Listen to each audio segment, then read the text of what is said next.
Today's video is brought to you by Prize Picks, America's #1 sports app. And when you use my code right now, HMA, they'll put $50 in your account when you put a $5 lineup down. Hard to beat that. They've got baseball, basketball, heck, they've even got the seasonal picks up here for the NFL season.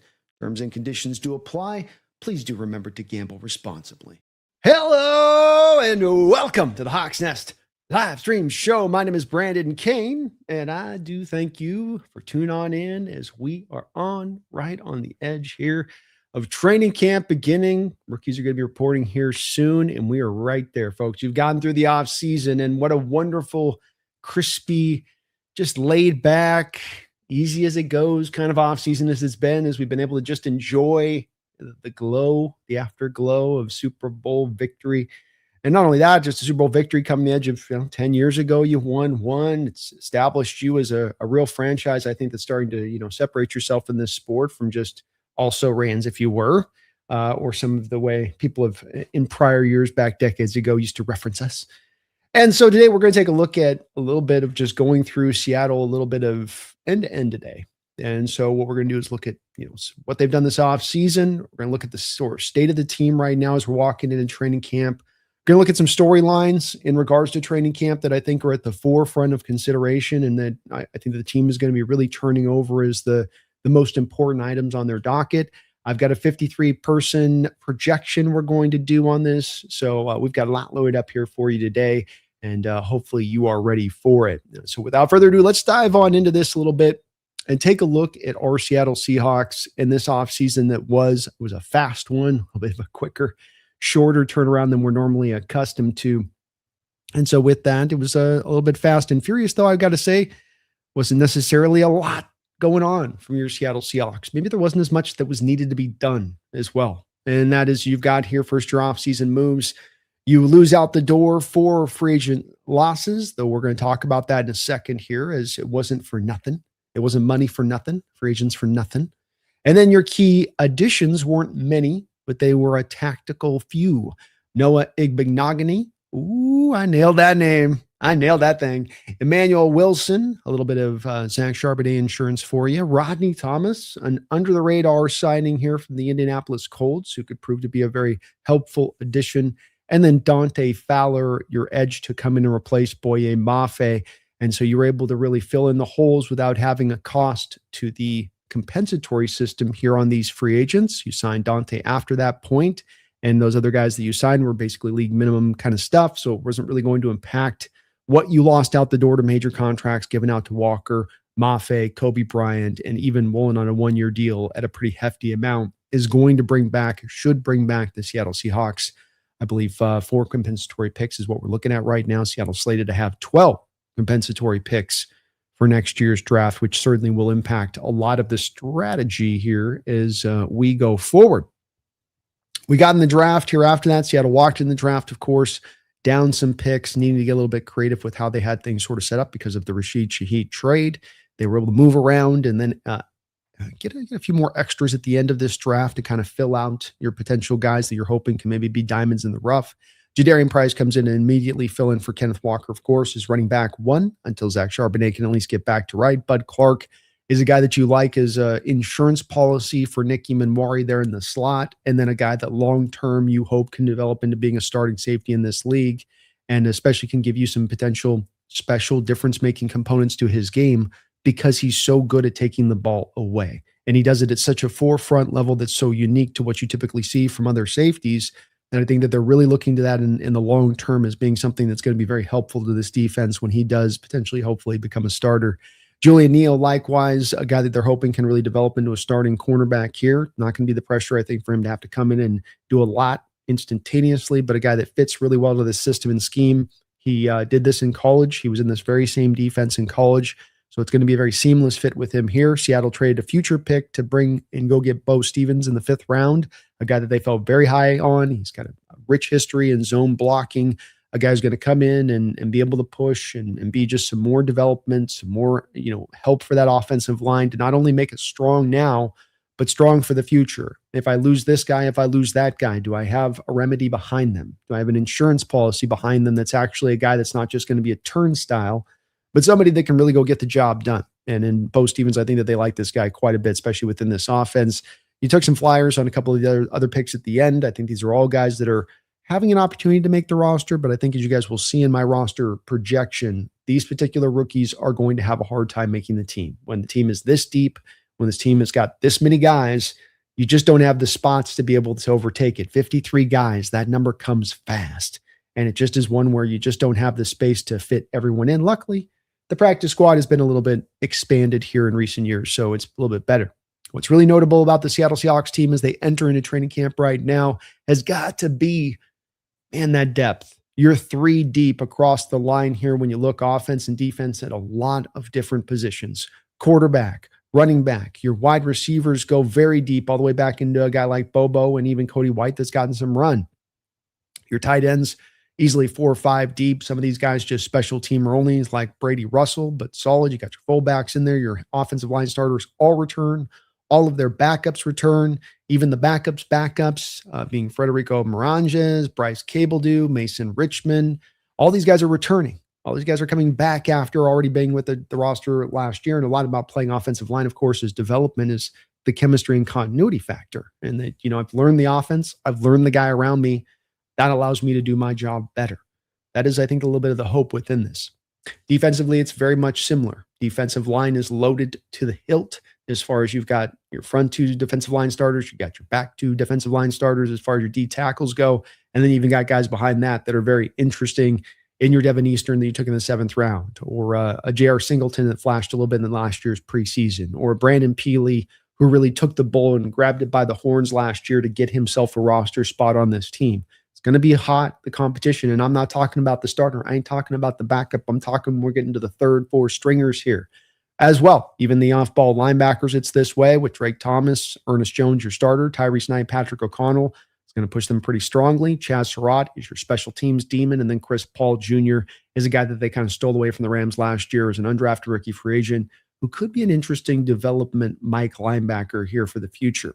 The edge group looks really good as well. You're bringing back all 3 guys you had last year in Uchenna, DeMarcus Lawrence, and then Derek Hall. You lost Boye Mafe, but you're bringing in Dante Fowler, who is more efficient pass rusher than Boye. Boye might have been a little bit of a better run defender than he is, and obviously more younger, but you should get better bang for your buck as far as the pass rush goes with Dante at the very least. Cornerback, same way on this. You're loaded to the hilt here. You've got your starters in place. Josh Jobe rewarded with a 3-year contract extension, 3 years, $24 million. Then you've got Devin Witherspoon as the other starter on the outside. Nick Mianwari, this team lives in nickel. He will be your nickel guy at that point. You have then behind them, of course, Igbenogany that you brought in. Nehemiah Pritchett, sorry about the cats a little bit. You've got Nehemiah Pritchett, who's been developing and really came forward last year in year 2 out of Auburn. You've, of course, got the kid Andre Fuller out of Toledo, who will probably both be given some run at both cornerback and at safety position on both sides of that there. So expect him to get some run in both places, but those guys will all be in the thick of that competition, and it should be hot as that. There's some more beyond that, Shamar Charles and a couple guys like that, but it's going to be hot just to get to that last cornerback spot on this roster as you're already fitted with the top, essentially sort of 3 there to the front side of this. Safety position looking good as well. Bud Clark rounds it out. Rodney Thomas helps get you some reinforcement there, so you're pretty much straight up 4 strong there. You might add a 5th safety on this. That's the tough part about trying to predict the roster stuff on this, is you never quite know how it's going to work out with that. With the team outlook, this is, of course, a team built to last, the 3rd youngest roster in the NFL last year that won the Super Bowl. That's going to be notable, I think, when you talk about, hey, how do I know when a team's going to probably get better? How do I know when I can have a good reason in football to know that this team from this year to next, because everything changes year to year in football. That's what you guys all tell me, which is true. So how do I know? How can I predict that? Well, if I have a young roster that's already found success, and the ultimate success at that, probably not going out on the edge of a ledge to say that team's got a good chance to continue to get better. Surprisingly, even though you are the champions, even though this sounds a little bit weird and doesn't make a lot of sense to me, you are a team that is under the radar here. You're a team that is sitting here not necessarily looked at as the Super Bowl favorite by just about anyone outside of the Pacific Northwest. Hasn't made a lot of sense to me. I've always understood the fact that being in Seattle, we're going to be a little bit less thought of and forgotten about, and East Coast teams won't always watch us. And I can understand that. I made my peace with that. But when you are the champions, when we were the champions before, you got your flowers, you got your credit, you got your, your lauding, if you will. You were looked at as the next year as a truly dangerous, if not the most dangerous team in the sport. And here it's kind of like, oh yeah, then there's also Seattle. It's weird. It's a little strange, but I think it'll work in the team's favor when it all breaks down on that side of it. You've got the young talent that'll continue to hopefully rise. It'll be a big bedrock to this team potentially getting even better than they were last year. Is can these young roster not only just get better, but then this young roster that has really scintillating talent across the board in varying spots. Can Nicky Manwari be not just a great player, but a defensive player of the year type of guy? Can Gray Zabel become an all-pro type left guard? Can these type of steps forward occur in a major way? And that'll be the part that if that can, this team just gets that much more dominant with it, and they are already pretty damn dominant. Draft picks, cap space to burn, another notable outlook to this situation here with the team as we come into this year, and one that you've got to definitely pay attention to as we look at, trying to look at which way this is going to go this year. And specifically, I want to take a look at cap space and dead money really quickly for a second here. Seattle Seahawks are sitting about 12th right now in cap space. And that's good. They've got a lot of cap space, somewhere in the 20s, mid-20s or range or so. Plenty of cap space. But your ability to make moves in the NFL, your ability to make big moves, which is all what we're all kind of looking at here. We're trying to put together, as we look at the outlook of coming into this training camp, that I've got 12 picks next year. And while next year's draft's a really strong draft on the outlook of things initially, and you're gonna want to reinvigorate the talent on this team, you're also going to be in a potential position where this is still a very stacked roster, and you don't have 12 roster spaces to fill. Meaning you could run into a confounding situation that you ran into 10 years ago where you're starting to release out third round picks and fourth round picks before they've even gotten to a game one. Just because your roster is so strong at those particular positions and you don't want to be there. And so a lot of this is the outlook of, okay, well, what can we use those picks for to maybe not run into that problem and then be able to help the roster and potentially help the roster this year, be it now or all the way up to the trade deadline. So you're about 12th in cap space, but the real important number that you got to put in conjunction with the cap space is not just merely how much you got to spend. It's also how much ability you have to create more. Because if I don't have any ability to create more, that's going to affect whether I can make a decision to spend the money I got now. So what do I mean by that? Okay, if I'm the Miami Dolphins right now with $179 million, I have that in just dead money no matter what cap space I have on the other side. And if I'm looking through my roster now, I'm not going to have guys that I can convert base to bonus. I'm not going to have the means right now with this cap situation to do any of that really. Outside of the extreme void years, put it out to 2035, that type of situation. Kitty, what are you doing?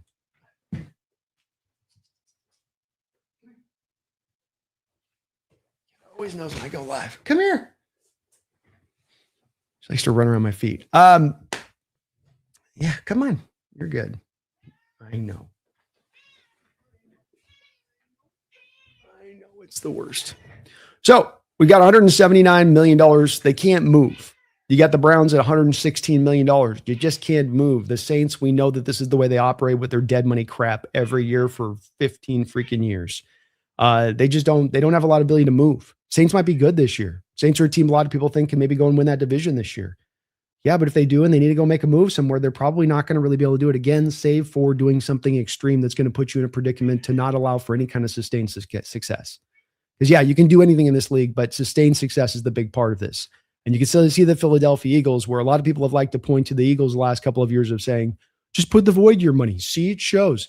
Salary cap's not real, man. Salary cap's not real, bro. Look, the Eagles are showing you, man. You just got to be willing to spend. You just got to not be profit driven. Well, here comes the Eagles now with this big, do you ever see The Perfect Storm with George Clooney and Mark Wahlberg? And the boat's going up over the top and the waves going up like this and the waves coming up over the top. Well, they're at the start of that wave climb right now. The $74 million right now is the beginning for the Philadelphia Eagles on the dead money front. So understanding that there is a cost to be paid here, you do have to take care of your books. Cap is real. The salary cap is not one that you can just break it and like the Matrix, as long as you're operating like Neo and stopping bullets midair, you'll be fine. No, the price will come. So you got to keep the books clean to have the flexibility to make the big moves you want to make. And what do we see over on the right-hand column? The top 5 least amount of dead money, $500,000. $500,000. And multiple teams over $100 million of dead money right now, not midway into the season. Not, oh, we had to do some business stuff during the year this was just to be able to do normal business stuff. That stuff they're still going to have to do at some point. Right now, as you're walking into the year, over $100 million of dead money. And your team right now, the Seattle Seahawks, sits with $500,000. Broncos, Chargers, Chiefs, Bengals also in there on a very small, minimal amount of dead money, which does provide them then that flexibility to do some extra moves. So we've got the factors at play here a little bit. We got first the salary cap space. We've got the lack of dead money, which means that if we've got to create base to bonus on our contract somewhere on the books right now as it stands, we can do so easily in a variety of different areas without putting the cap in a perilous position 3 to 4 years from now. You're stretching. Yeah, you're putting a little bit on the advanced books, but that's kind of the cost of doing business if you want to be great in this day and age.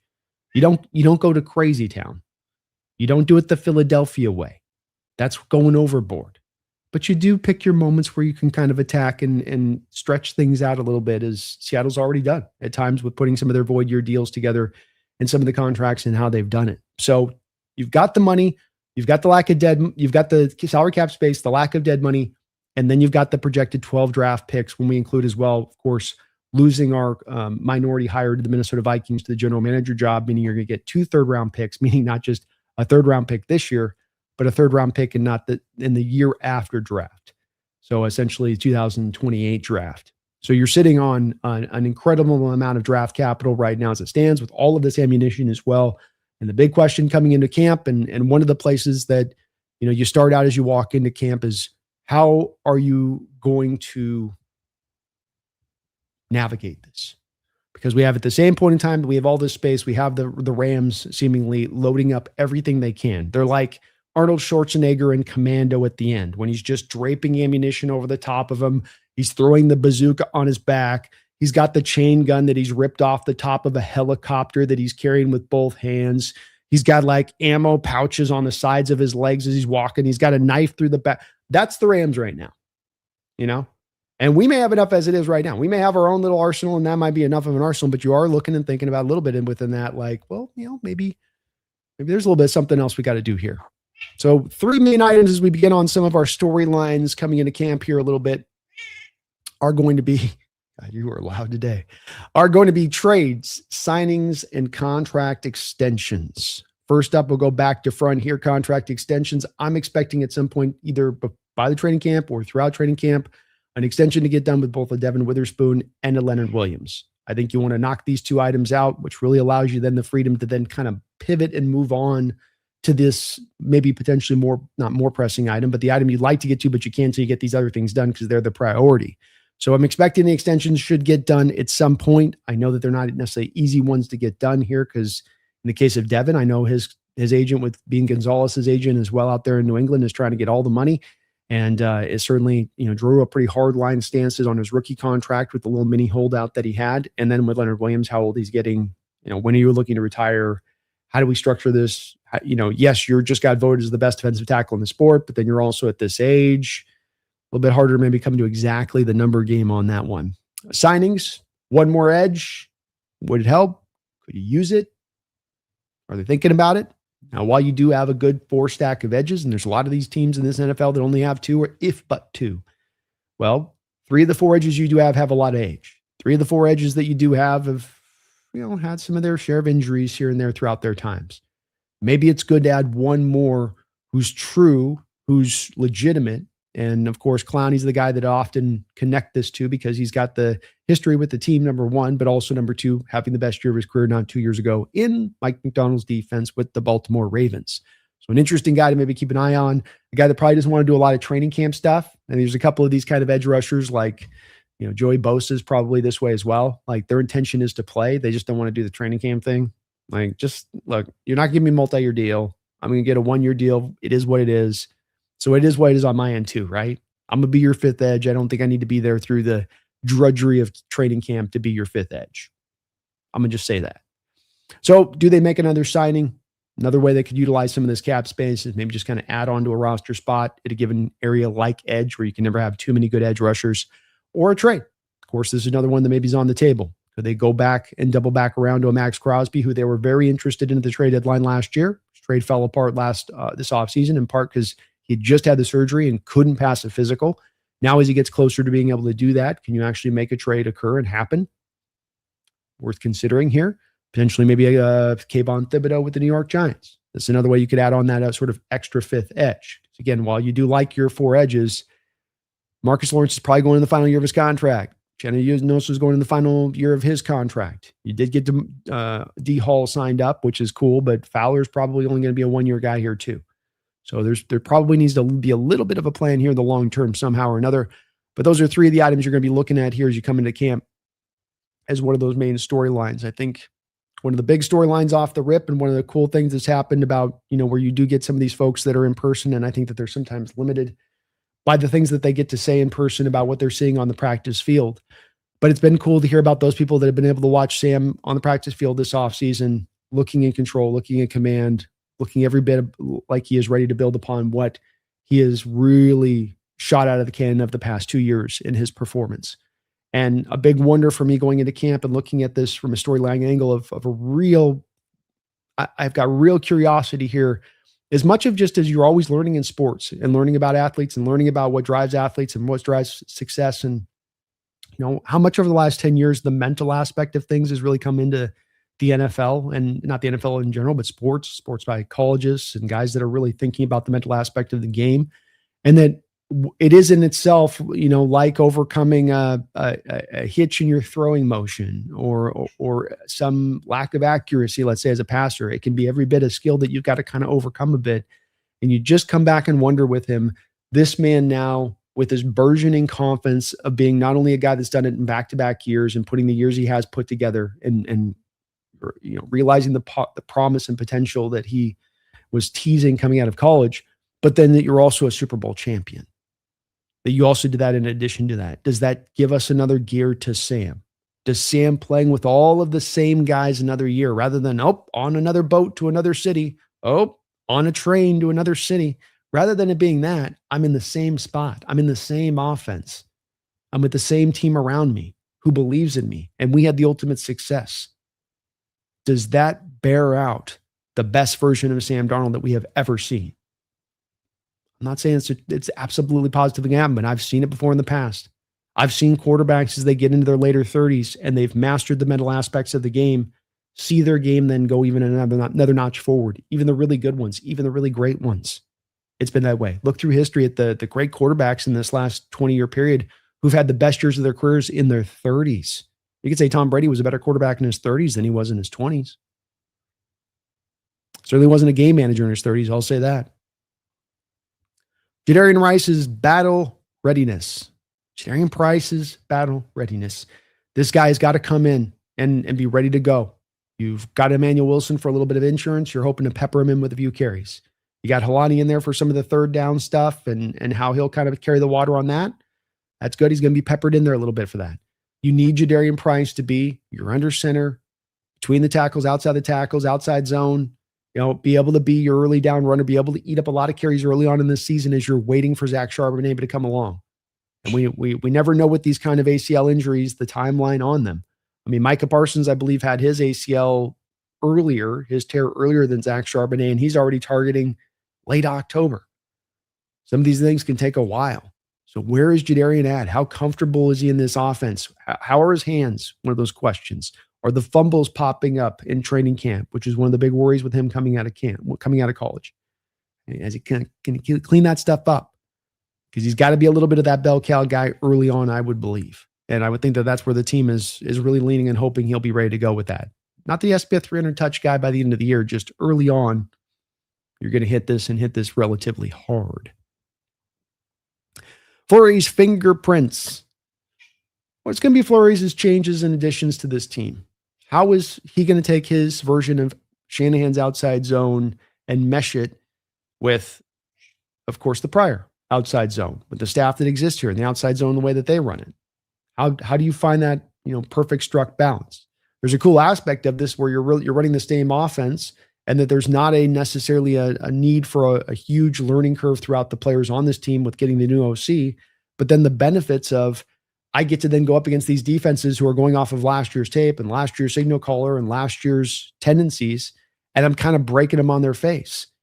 For instance, Kubiak's probably a guy that has come from a little bit more of the lineage of leaning into the 12 personnel and the 13 personnel. And Fleury, from where he's come from recently with Kyle Shanahan and what he's been doing in San Francisco, it's been more 21 personnel. I formation kind of looks, utilization of a fullback.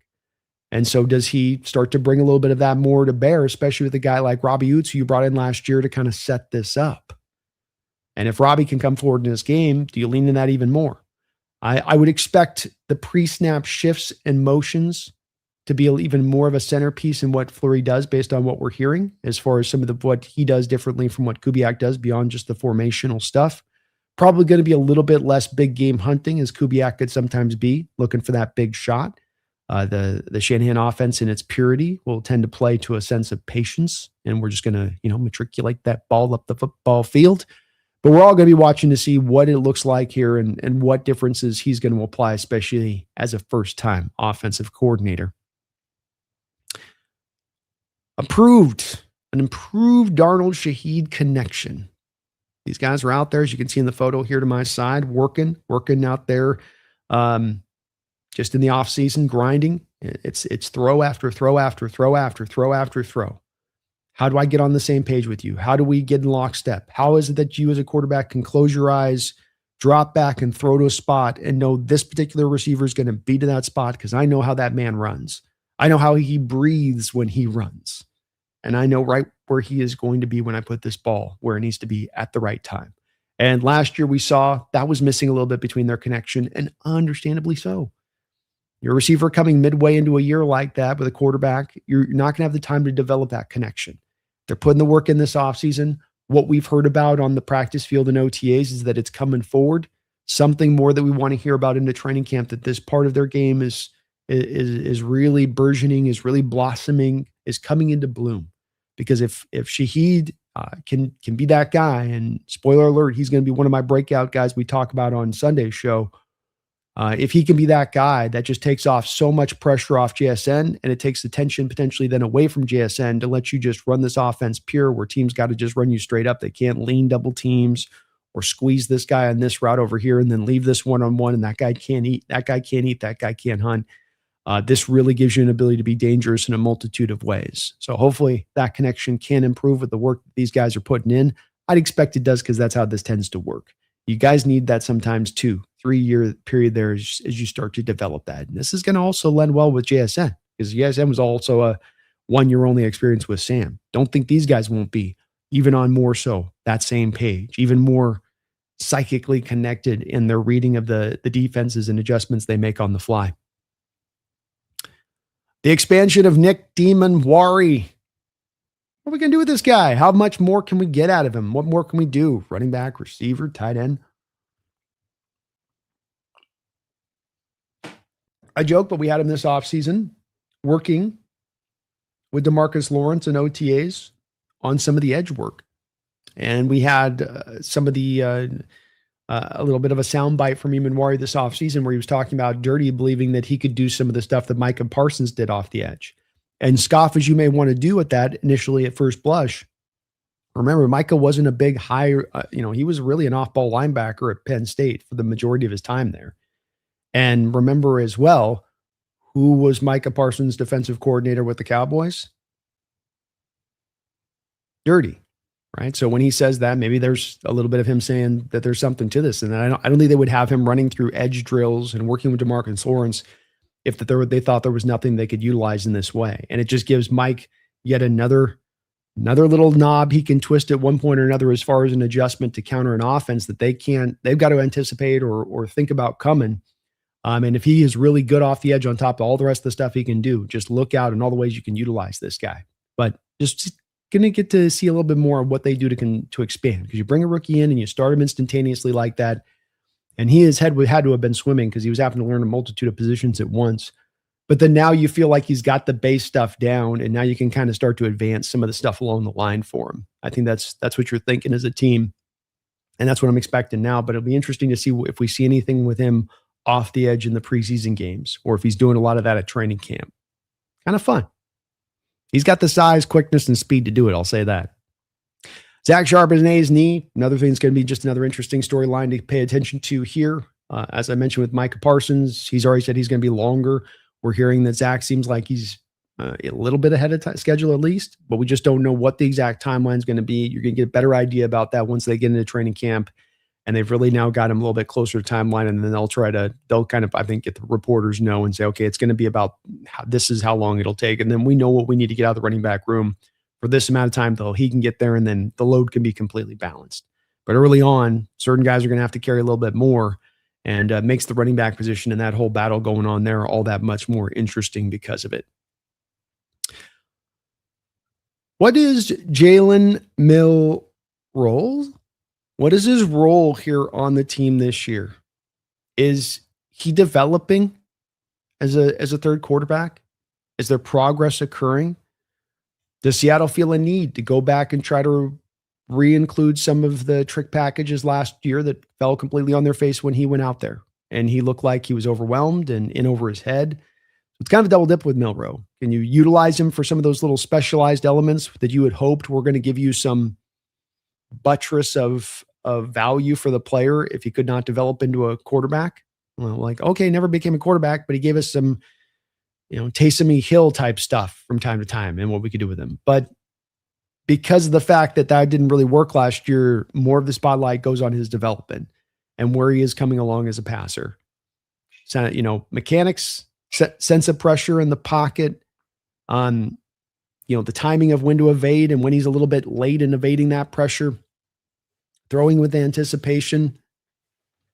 Accuracy, of course, should be coming up a little bit more. If he's got the mechanics cleaned up with that, then we should get accuracy too. So just let's look and see what he does this preseason as far as some of those steps forward. It's going to be very interesting because I think he gets another year here to kind of figure things out. But of course, at the end of the season, you've got a very important decision to make when it comes down to Sam and whether to extend him. And at that time, I'm going to guess as well what to do with Milroe, as Drew Lock is also a free agent after this year. And you got to really decide, okay, do we trust this guy with the reins of being our true number two or not? And that's the hard part about this to really quite pinpoint, I would say, on this one. We'll just have to see. So wasn't hearing great things in OTAs on Milroe from some of the Seahawks reporters out there. Still sounded like it was sounded like it was in a similar place to where we were last year. And he's got good elements to his game just as it stands right now, but he needs to advance if he's going to be a starter in this league.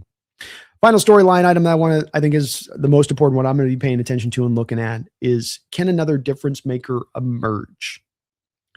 This team, as I'm going to show you in a second, was in an actuality an all-time team. I know the national media is not giving them that respect. I know they've been filling your ear full of lies and saying that this is all fluky and luck and the Rams should have really won it and bop. But in actuality, this team was very special last year, and it had a variety of players along with just the collective itself that helped to get you there. That it was both. You had the difference makers and you had the collective of depth and team and those guys that knew the roles, and it all just fit perfectly together. I think as you look at the potential of repeating and how hard it is to repeat and how few teams have repeated, the one thing that would stand out to me that you would think might become a little bit of a necessity within this to repeat is the difference maker, or at least one difference maker, but hopefully multiple difference makers emerge from those guys that you have that you're kind of waiting on, seeing what they can do. Like you going like, Torrey Horton's got legit talent. Elijah Royal's got legit talent. Riley Mills, as we saw in the Super Bowl, has got legit talent. Robbie Oots, when he was healthy last year, was taking two guys out at a time in the hole as a fullback and really showing some ability to really be just a people mover in the hole at the fullback position, which is not necessarily easy to find. These guys are few and far between. They're not at the college scene all over the place. And again, with this offense flurry and what he wants to use, it's going to come in very handy. But what can happen if another difference maker can emerge? What if Riley Mills can be another one like a Leonard Williams, like a Byron Murphy, not the same type of player, but just here's another impact of that type being added into the mix. What does that do for the defense? What does that do for the overall upside of the team if that can happen? Going to be really looking in training camp to see on some of these guys, because these are guys I'm not flashing smoke on that I feel like do really have true talent for their own individual separate reasons, some overlap of reasons like Arroyo and Horton. Those guys got to stay healthy. There's questions about him coming out of college and health. Now there's been a little bit of questions with them as pros as health. Can you stay healthy? But the talent is true. It's real. It's not hey, there's this one guy we haven't talked a lot about on the roster, and here's this guy. And then here's this. No, these are guys who are really good players who can really play in this league and help you win a lot of games. But they're the guys that we may look at and say this was quintessential to the 2026 run. Absolutely had to happen, and one of these guys was able to come forward. I talked about the dominance of last year, and I just think it's worthwhile of taking one more kind of look down, memory lane about this team and worth noting to you guys in regards to this, because again, I just don't think it's always been given much or as much credence as it probably should have been given this year, and just in my opinion. And DVOA had come out this offseason and looking at some things, and we're going to look at some of the stuff from DVOA, which is, of course, the advanced metrics, which just essentially, in layman's terms, essentially try to take all of this data that you have in the NFL and put it all together. And then it sort of spits out a number, a percentage point, if you will, on this, which then tells you and informs you of the value of said team. I can take offense, defense, special teams, put it all together, put it in, and then I'm going to measure that up against other teams that have been in NFL history. I think 1980 or something, 78, 80, I believe, is when they started the DVOA thing here, in tracking it and measuring these teams to try to get a historical relevance on who are the truly great teams. We got all these Super Bowl winners, but who are the ones that separate themselves as Super Bowl winners? Well, they're not just a great team, but an all-timer. And when you look at the Seattle Seahawks, these are your top 5 rated DVOA teams by all time. The Washington, at the time, Redskins, now Commanders, 53.5 percentage points at that point. The 85 legendary Bears with that defense, 52.9%. The New England Patriots of 2007, that was the best Patriots team, 50.9%. And then you have your Seattle Seahawks as the 4th all-time listed team there at 46.4%. And then you have the San Francisco 49ers in 1989, where they had to come from behind, I believe, against that, I believe it was the Bengals team on that one. But I think you could have made a decent argument at that time that might have been the most talented, best version of that San Francisco, Bill Walsh, Joe Montana, Jerry Rice, 49er teams. That might have been the best. That one, there's some other arguments on some of the other teams with it, but they are listed as 5th all time. So it just goes to show you on this, if you're looking for recency bias, like this list all just filled up with a bunch of teams that have just been recent teams, and it's not there. You got just 2 teams in the 2000s that are on this list. And it goes to show you that it's really, I think measuring this, fairly even keeled in how it's putting these numbers out. When you do look at it, kind of interesting enough. Bring up this thing here.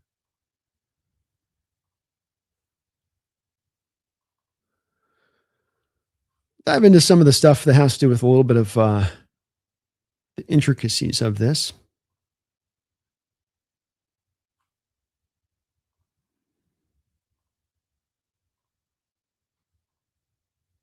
Let's see here. Where am I looking? I think it's.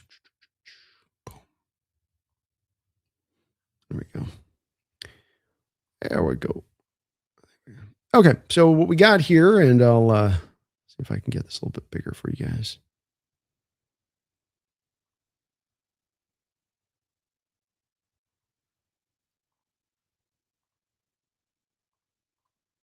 See if that did it.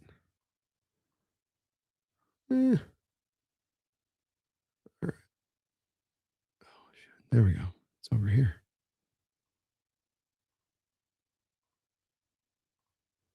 There. That should look a little bit better. So I wanted to kind of show this. This gives you a bit of a 5-year look at the performance of DVOA for the team. If you want to kind of take a look at this, what I found interesting on this was a little bit of just the 2025 performance based on most common personnel groups. And I thought that this was just kind of interesting to see both what the Seattle Seahawks offense had as far as what it dealt with against defenses, and then what our Seahawks defense did against the opposition's offense. So it would be kind of those 2 middle columns I want you to kind of focus in on. And what you notice first off here is that Seattle drew a lot of base defense for their 12 personnel last year. 44% frequency on base defense, 46% on the nickel, quote unquote. Their percentage points are a little bit off because they go over 100% there with how that's listed, but I'm not sure how they're getting to that. But all that being said, pretty evenly balanced between base and nickel. And then what's interesting about that, of course, is then go over to the Seattle Seahawks defense, and you see that the base defense, how often they were on base, was 6% of the time. Your opponents against your offense were in base 44% of the time. You as a defense are allowed to operate 6% of the time in base defense, meaning you're in nickel 78% of the time last year. Almost outside of basically, goal line and the 6% of base. You were in nickel 78% of the time and 15% in dime. So this team lives heavily in its cornerbacks. As you look for this upcoming season and what they're going to do and how they're going to do it, that's how this team is going to operate and live and of course thrive with it. As you can see, all personnel groupings were pretty dominant. Where if you're on the plus side, that's good. If you're on the negative side, if you're on the plus side defensively, it's not good. If you're on the plus side offensively, percentage wise, it's good. If you're on the negative side defensively, it's bad. So Seahawks against base offense were 13.7%. The defense was negative 44.8%. And what I think is interesting about this is that even though you were so dominant against teams in base defense, and you were half of the effectiveness to what you were when you were in nickel, you still weren't driven to go more to the base defense, which I found kind of interesting. Like the data would have maybe have told the defenses, the coaches of like, okay, let's shift a little bit more into the base. Let's not be so extreme to the nickel and the dime, but it just, I think, speaks to the commitment and for why they see a built-in benefit behind just the results, for why this team does operate so often in nickel and how and why that's the way that they go about their business. So kind of interesting here, some of the DVOA stuff from last year, again, pointing to just the dominance of this team. Let's not get this twisted. Let's not forget about this stuff. I know with all the hype to the Rams, this stuff's getting hyped up over and over again, that it's like, it's fluke. That stuff was not fluke. That was not luck. Remembering you played in the toughest division in football last year. Toughest division football. You weren't the Patriots through the 2000s feasting on the AFC East. 3 teams made the playoffs. 3 teams won playoff games after making the playoffs in this division. So the team is really good, and they're going to be really, really good again this upcoming year. Can't forget about that.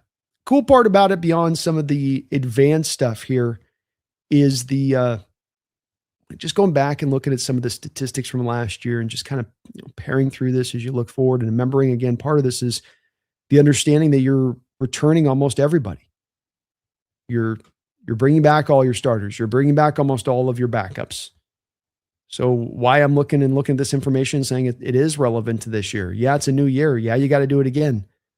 But it's very possible you're able to do it. And first off, when you go to the offense here, for a Seattle team that's carried by its defense, carried by its special teams, that's notable things. First off, your top 8 and just total pure yards. Total pure yards, top 8. Go yard per play, you're 6th in the NFL. Looking at rushing yards, you were 10th in the NFL at 2,096 yards. So, even passing yards, 3,800, that had you 8th. See, the running has come forward here in recent years. So passing is getting harder. So when you see a 4,000-yard year last year, that's a really good year. Especially considering, again, with Sam, he's doing it off the back of so limited attempts. Arizona Cardinals leading the NFL with 649 attempts. When you go down to the bottom of the list here, you have the Seattle Seahawks with 481 attempts, 29th in the NFL. But yet the passing yardage, the efficiency, Cardinals, despite all of those extra attempts, look at those 2 attempts. They're right there next to each other. Cardinals 649 attempts, you 481. Them at 3,955 yards. They had about like 75 yards more than you when it was all said and done, despite all of those extra attempts. So it's an offense that is not just a middle of the road offense. It's a hyper efficient offense that's also very productive. And when you look at it, just, bargain basement. It keeps trying to mark that. I don't want to mark the Cardinals. Stop marking the Cardinals. Nobody cares. We just look at the base points again, third in the NFL in scoring. Behind the Rams, behind the Patriots, your Seattle Seahawks, with the best defense in the National Football League, has the third highest scoring offense in addition to it. And that is the team that's coming to the front this year. That's the team that's coming back this year. All of the continuity in place, the chemistry you get to build upon, the Shaheed Sam Darnold connection. Yeah, you got to replace a Ken Walker in there, and the running back position room is going to be one to watch on this. But you got some young talent in Oots and Arroyo as well, Torrey Horton. So it's always got good parts, got some youth that you're hoping can develop and sparkle a little bit, and the potential to again come back again with the top 3 defense, top 3 offense, maybe the best special teams unit in all the NFL. These are the things that are going to lead this team back again to success. And it should preview this upcoming season, or why these prognosticators should be doing a lot more prognosticating towards the Seattle Seahawks going out there and getting the job, of course, done. Defense gets even more so dominant when you get through looking at some of the stuff from last year.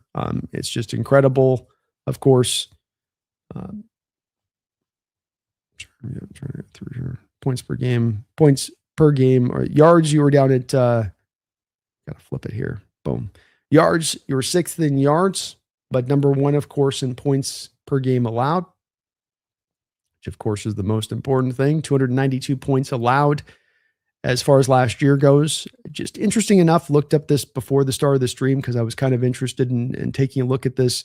The 2025 Seattle Seahawks, just bending this back to the DVOA thing. The 2025 Seahawks defense was historically superior to the 2014 unit. The 2025 defense finished with a franchise record negative 24.2 defensive DVOA, leading the NFL in ranking as one of the top units in league history. In contrast, the 2014 defense finished the season with the DVOA of negative 15.7. So negative is good for defense on DVOA. Negative 24.2 for the Seahawks of 2025, negative 15.7, 10%, 9 percentage point difference. 9 percentage point difference between these two teams as far as their outlook of how the Seattle Seahawks defense performed in 2025 related to how that defense at the height of the Legion of Boom powers in 2024 played. It's not to shade the Legion of Boom, of course, as much as it is here just trying to provide a little bit of perspective on this, because again, this is a little bit of one that I think has been lost this offseason as far as some of the discussion and in talk in regards to the defense. Not a super highly penalized team, kind of middle of the roadish as it sort of stands there as far as that. So not like they're super grabby or anything like that. Turnover percentage through the roof. It's almost like any metric you want to use on this, they're going to be top 10, top 5, the best in the sport. Be it the points allowed, yards per play, all these type of things. You can kind of go down the line. I mean, yards per play, they're number 2 at 0.1 behind Denver Broncos for being the number 1 team in the NFL. It's just any stat you can want on this. The hurry percentage is good. The pressure percentage is good. I guess the one thing you could say about it a little bit with the pressure percentage would be just that, and as you can see here, they're top 5. It tends to be slow percentage according to the advanced metrics on the NFL, and that it's a defense that's going to sometimes take a little bit of time to get there because it is just tending to run the front 4. They don't blitz a lot. And so that just means you're going to take a little bit longer to get there. You also are a little bit more of an under control type pass rush. You're going to mush rush more from the edges where you're trying to control the mobile quarterbacks, control the movement in the pocket, keep them basically locked in where you're trying to, kind of keep them closed off. So that's a little bit why the pressure can be a little bit slow. Interestingly enough on this, when you look at the blitz rate for the Seattle Seahawks, you can see that it's on the lower side of it here. So they're down there at 19.3%, 44.3% leading the league in Minnesota Vikings at number 1. Seattle down there at 26th-ish in the NFL. But what's interesting about this is that though you're 26th in the NFL in blitzing in your rate, and you do good at getting pressure, but the pressure tends to be slow, is that the Seahawks are the most efficient team in the NFL when they blitz at getting home. And so you think about tactically these teams like the Vikings, the Falcons, teams that really lean on this blitz as a real way for them to generate pressure. And it starts to become something that offenses can anticipate rather than you catching them off guard. And now they can set their protections up. And now they can kind of attack you, and they've got space on the backside when this occurs. Versus you're thinking time after time, front four, general pressure. And then here comes the blitz suddenly. And Mike kind of shows you with this defense of have the great blitzes built in, have the ability to attack them in all different manners blitz-wise. I can bring my slot. I can bring my outside corner in off the edge. I can bring zone blitzes. I can do a variety of different games that I'm running to make this work. I'm not going to be a team that's going to run front four and then I can never blitz because I don't run it and I don't know how to run it. His teams know how to run it. They'll run it every bit as good as any team that's going to be hyper blitz centric. And if Mike had tomorrow, Mike lost all of his edge rushers and he had to be a hyper blitz centric team like the Vikings or like the Falcons, he could do it. He's got it in his bag. They've got it in the playbook. This comes from the Buddy Ryan system initially. All of this, that's the seed this all grows out of. And Buddy Ryan was all about stacking up that box and blitzing the hell out of you. So you could do it, but Mike's just maximally efficient in doing this, and he's created the number one defense in the NFL taking this approach. So he just doesn't have to do it. But they're the most efficient team in the NFL when they do it, which is to me the kind of the most interesting part on that.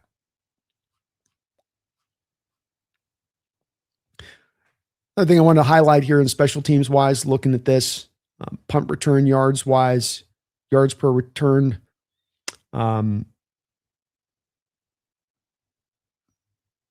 This is 4.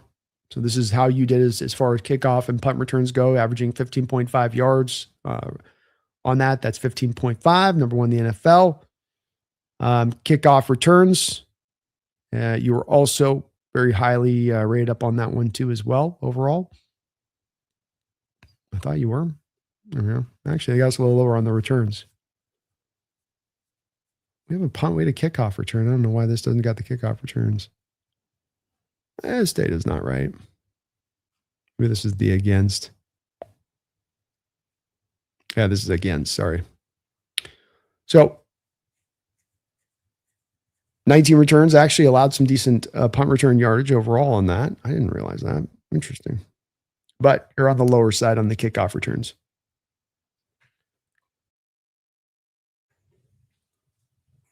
On the lower side. And of course, we've got the kicker that led the NFL in points last year and set an NFL record in points in Jason Myers. And punting wise, you have in, I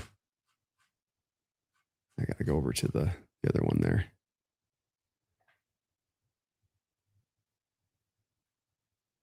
They phrase this weird.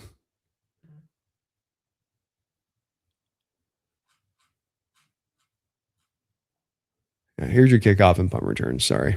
That was against. And then you can see you're third in the NFL and average per punt return. A couple touchdowns in regards to that. Kick returns, you were also top 3. So did both exceptionally well. Punting wise, yards per punt, Seahawks were 6.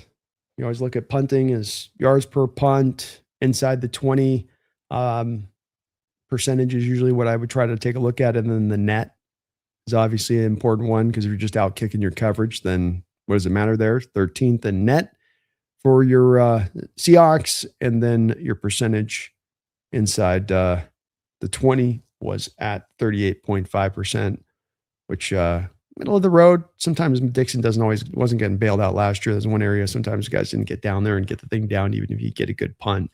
But Dixon has historically been, since he entered the league, one of your best all-around punters. There's no real holes to his game. He can kick it long. He can kick it directionally. You saw a lot of that love being given out to him in the Super Bowl, even as he was punting his ass off, and they're flipping the field a lot in that game as the offense was struggling a good amount of the game. So Again, the whole team comes together in its dominance. Top 3 scoring unit, best defense in the NFL, one of the best all-around special teams units without any holes. Another year of Rashid Shaheed coming into form here where I think he's got a real opportunity to have, I'm not going to say full on of a Devin Hester-like effect, but he was essentially a Devin Hester effect for us on special teams when he arrived. And if he can be that for a season, if his pairing with Jay Harbaugh and what Harbaugh brought forward can be just so well put together in the way it was, this becomes an even more dangerous unit. Much like we're trying to talk about the rest of this team and the potential of this team, as hard as it can be able to see, I know they won 14 games last year, Brando. How can they possibly be better? They set a record last year for most wins for a franchise. How can they be better than that? I get it. But in looking at this team and assessing this team and looking at this training camp, I can see a possibility of it occurring, of them being even better. If he doesn't get them to 14 wins, but I think we can easily come back on this and saying that they're even better, as none of these groups, in my opinion, looking throughout this offseason and projecting them forward to the upcoming season, have gotten worse. And that there's a lot of reason on all 3 phases to believe you can be even better. Shaheed with a whole year to be acclimated in here in the punt, the kick return game with Harbaugh, not to mention him getting more acclimated with Shaheed to know what he does and does not do best, can make him even better. Make him even better. An offensive line of all 5 starters returning for about the first time. I still can't even remember. I was trying to go back and look in history of when the last time was Seahawks returned all 5 starters. I think it's easily been over 25 years. And you're doing that now. And not just the starters, the backups. And not just the backups, but the tight ends and the tight ends backups and the receivers backups. And the quarterbacks and the quarterbacks backups. It's everywhere. And it's glorious. It's glorious. So we got a season coming up here where I think one of the toughest parts for this team is going to be how to deal with the 53-man roster. Because this is tough. And this is, I'm showing right here, last year's 53-man roster. And, what went into that as far as 3 quarterbacks, 3 running backs, 2 fullbacks. You had, you had your 6 wide receivers. You had your 4 tight ends. Just kind of seeing how that whole balanced out and where you had to have guys and where you couldn't have guys because you got to pull from one to have to the other. Instead of 2 quarterbacks, you're going to have 3. You're going to have to pull from something. If you're going to have 2 fullbacks instead of 1 or 0, you got to pull from other positional groups to then be able to acquiesce and bring those guys on. So when I was looking at this 53-man roster and trying to decide, here's where I've gone, because this is very much a requested item to this show, and that I do a roster projection for you guys. So to that light of things, I tried to put one together here, and a big shout out to our German Seahawker out there for holding it down. Let me find the stinking thing. Maybe. Where is it at here? Sorry. Bear with me for a sec. A lot of materials today we're working off of here.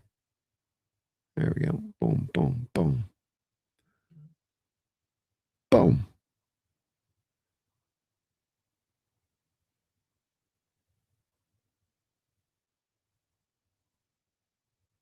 Oh, it's not letting me do it. Sorry about that, folks. 1 second here.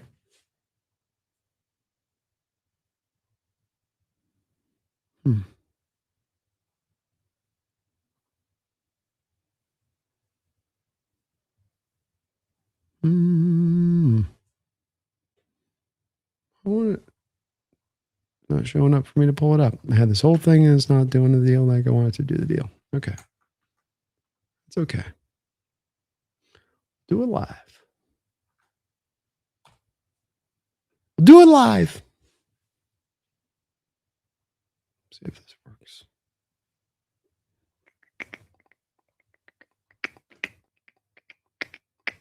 There we go.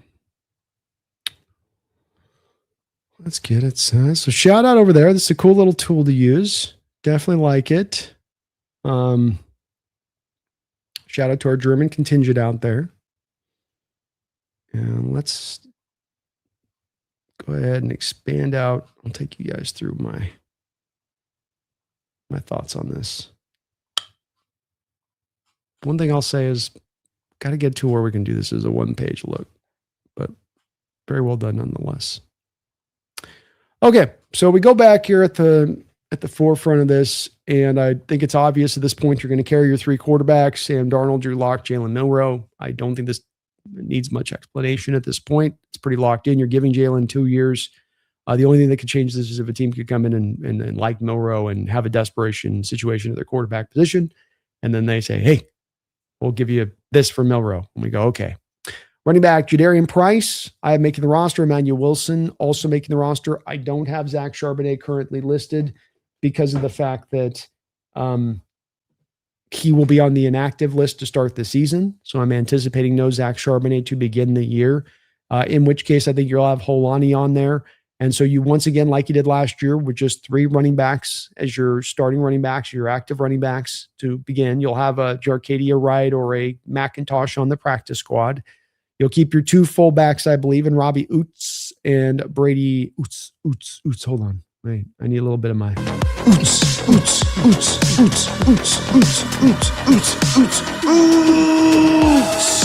All right, we got that. So, Brady's a special teamer. He's a maven. The team likes him a lot.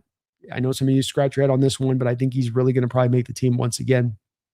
Wide receivers I got making the team, easy peasy on the front. 5, Njigba, Shaheed, Cup, Horton, Bobo. You know the names. You got these guys paid. They're under multi-years, all of them. Cody White is the guy that I think makes the roster. He has made some plays in the passing game. He's a really good blocker. He's a really good special teamer. I would not be the least bit surprised if one of 3 other guys potentially could end up taking this role. It's very much a stacked up position, this back end wide receiver position on the roster. I'm just counting on that I've seen Cody do it. So if you were to tell me that Ricky White is the guy that overtakes him here, wouldn't shock me. Ricky's also got a really rich history in playing special teams, going back to UNLV. So it's one where that one can definitely kind of float through a variety of different potential players, a lot like my last offensive lineman. Tight end wise, I believe you're going to keep 4 tight end. I think there's going to continue to be a push to want to be able to run 13 personnel, which you can't do if you don't have 3 healthy tight ends. And if you're just running with just 3 and you lose 1, now you're stuck. You can't run no 13 personnel as we would have run into last year if we didn't have a guy like Callerup. So I think Callerup, Saubert, Arroyo, and Barner all make the squad. On the offensive line, no surprises on the front side. Starters, Lucas Cross, Zabel, Sundell, Bradford. Josh Jones is your backup left tackle. Oluwatimi is your backup center. Bo Stevens and Mason Richmond. I think I would probably put Kite on here. I didn't have him on here too, but then that's where we're going to have a talk about who I pull from. So Kite is the one guy I think probably does make the roster here, where I should have remembered that beforehand on this, where I think you are going to have him as the backup tackle on that side of it. Though Josh gives you a little bit of a 2-for-1. I don't think with Richmond they look at him as that. Again, though, if you were to tell me, well, what about it being Haynes or what about it being Cable Do instead here, I would get it on that and those guys instead. I think this is the part that none of us can know about because this is going to be determined in the battle itself in training camp, in the preseason games. It's going to be hotly contested. It's not, you're allotted to be the last offensive lineman on this roster. You're the second last on. No, you'll earn your way to get there this year. So those guys are all going to battle it out. I did not include Christian Haynes on purpose, though, because I just do think with Christian Haynes, if you're getting this 3rd training camp and you can't even go get a starting job right now at right guard, as a guy that was supposed to be the best zone blocker coming out, that's had now multiple years to get your body right, to get yourself, or supposedly you need to gain strength or something. Well, if it's not there now at this point, absent him being able to play some actual center and maybe being a guy that long-term they want to transition over there, I mean, he wasn't even getting snaps last year at training camp before the injury. And if he was, it was at the center position. I would not be surprised if the team gets into training camp and they're like, we're not seeing a leap from this guy. We like what we got from Cable Do. We like what we got from Richmond. We like what we got from the Stevens. More, better. But we'll see on that one. That could be definitely a hotly contested one. Defensive line, this is where maybe you would pull potentially for taking a Peely off and then adding an Amari Kite. I do have Peely as being the guy that makes it. This could also be one, though, where Riley Mills is the guy that's the active guy. He takes over as that 4th defensive lineman, and you don't have 5. And you just run, with the 4. I'm anticipating 5 because there's a little bit of age with Leonard Williams and Jaron Reed, and then you do have Riley coming off the injury last year. But that being said, this could be where you could get Amari Kite then on as a tackle here on the roster as a way to get around this, potentially. Your edges, Lawrence Fowler, Derek Hall, Uchenna Nwosu, and then I have Jared Ivey making the roster as that last guy. It could be Aiden Hutchinson. I think Ivey, though, is the guy that I come back to as being really good fit for how he moves and a guy that I just could see being a guy that develops with more time in this organization. Great size to the guy. Could be a power edge in this defense. Hutchinson couldn't, or yeah, Aiden could too. Not Hutchinson, the Aiden kid we got, Hubbard, Aiden Hubbard that we got, the undrafted rookie free agent. So another one of the spots it's hard to predict on this, absent of seeing the guys play out. But I think Ivy's got a little bit of an inroads having been here a year early. Dark horse though, Jamie Sheriff, guy that can now potentially both play some off-ball linebacker and edge. That might also give him an inroads to taking. It's going to be a hell of a battle, I'll tell you what. You can see here, I don't necessarily have a guy in here as far as Radigan or that in the mix on this. That's where, again, I think this gets tough, where you just have 53 guys, and you can see going down this, I'm not keeping any extras anywhere. The extras that got kept are on the fullback or on the quarterback. And so you are a little bit just pulled by the numbers of that. You see, likewise, the cornerbacks, 5 corners I got on the team: Witherspoon, Job, Julian Neal, Nehemiah Pritchett, Igbenogany. I'd put Eamon in this as well. And then you've got on the safety front, Julian Love, Eamon Ty Akata, Bud Clark, and then Rodney Thomas, the kid you brought in from the Colts as the undrafted free agent. So obviously would love to get another off-ball linebacker. Amari Kite instead of probably Peely is where I probably made a little bit of a mistake on this one. So I would probably fix that if I could. I'll probably fix it right now. I'll fix it right now. See, that's how good this simulator is. You can fix it right in the moment. Well, that's why I did not. See, he doesn't have Kite in here. So Kite would be my extra guy who I think makes it. You're going to have 2 backup tackles. Oh, there he is. Boom. So there we go. There we go. We got it fixed. We got it fixed. That would be where I would see it going. But off-ball linebacker's the tough one, man. Where if you're rocking into this with Drake Thomas, Tyrese Knight, and then that's where Jamie Sheriff maybe making the roster gives you a little bit of that 2-for-1, because you don't want to just rock with the 4 you got. You're going to want to keep Ivy on the roster.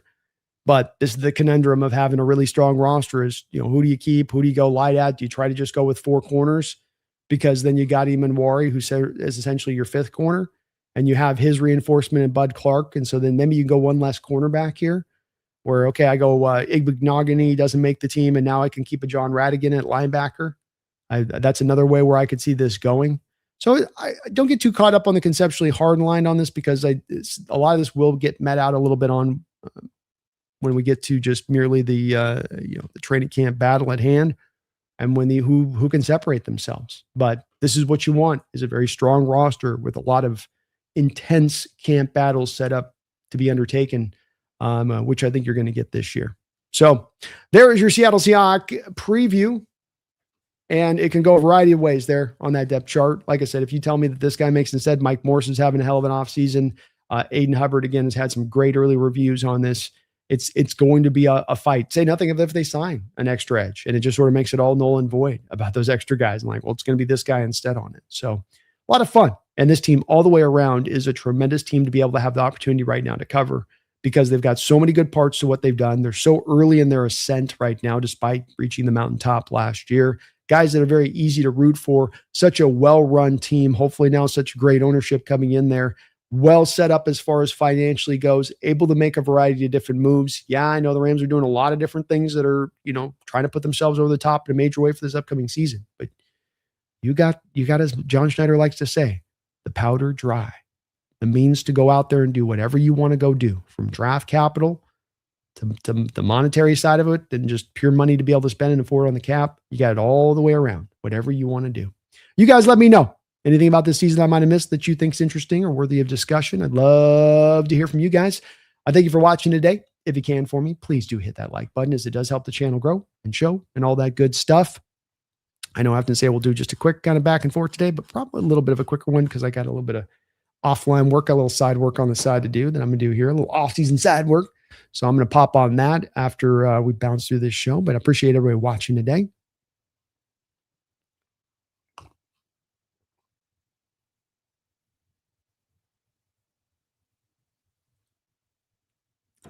I know damn well Jacoby's telling the Cardinals in negotiations, look, we had more yards than the Super Bowl champs. That's right. At least in the air. Whatever it takes to get that bag, Jacoby. Why the Hannibal mask, though? It's just because he's dangerous. Trying to have some fun. When it all comes down to it, at the end of the day, when I put these thumbnails and things, I want to have fun putting them together. You know what I mean? It's just fun. And he's dangerous and out of control. He might chew your face off. Sam's built like that.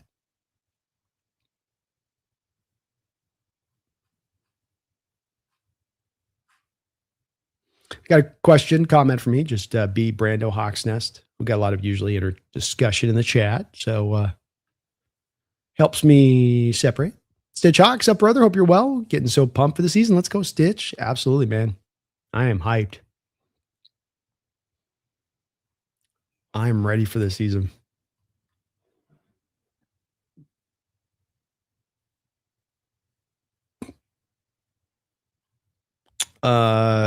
The 1991 Eagles defense had a 42-1, 42-4.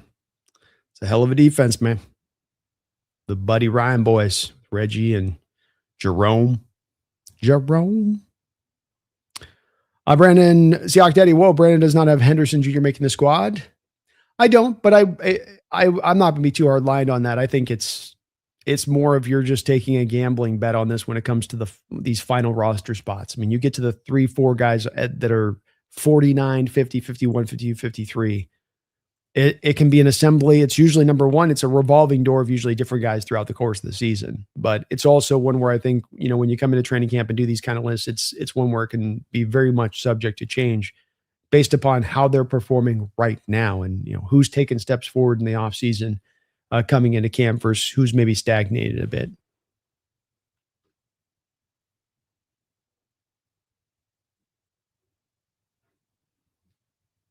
Well, we'll see on Henderson. They've got a lot of guys like it in the Henderson part who can both be receivers that also have some special teams background to what they did. I didn't mind Henderson's tape. He's got some real good burst off the line for a receiver, and he just eats up a lot of yards really fast. I don't know if he's the most natural hands catcher, and so he's going to have to get what he gets done as a special teamer to make the team. And that's where with Cody, I think there's a little bit more there as a wide receiver in full route running, hands, ability to catch the ball away from his body. But I think in Henderson, you have guys probably a little more explosive, fast. Manuel Diaz, thank you for the $10 donation, Manuel. What's worth more than Jalen Milroe's upside or the extra roster spot?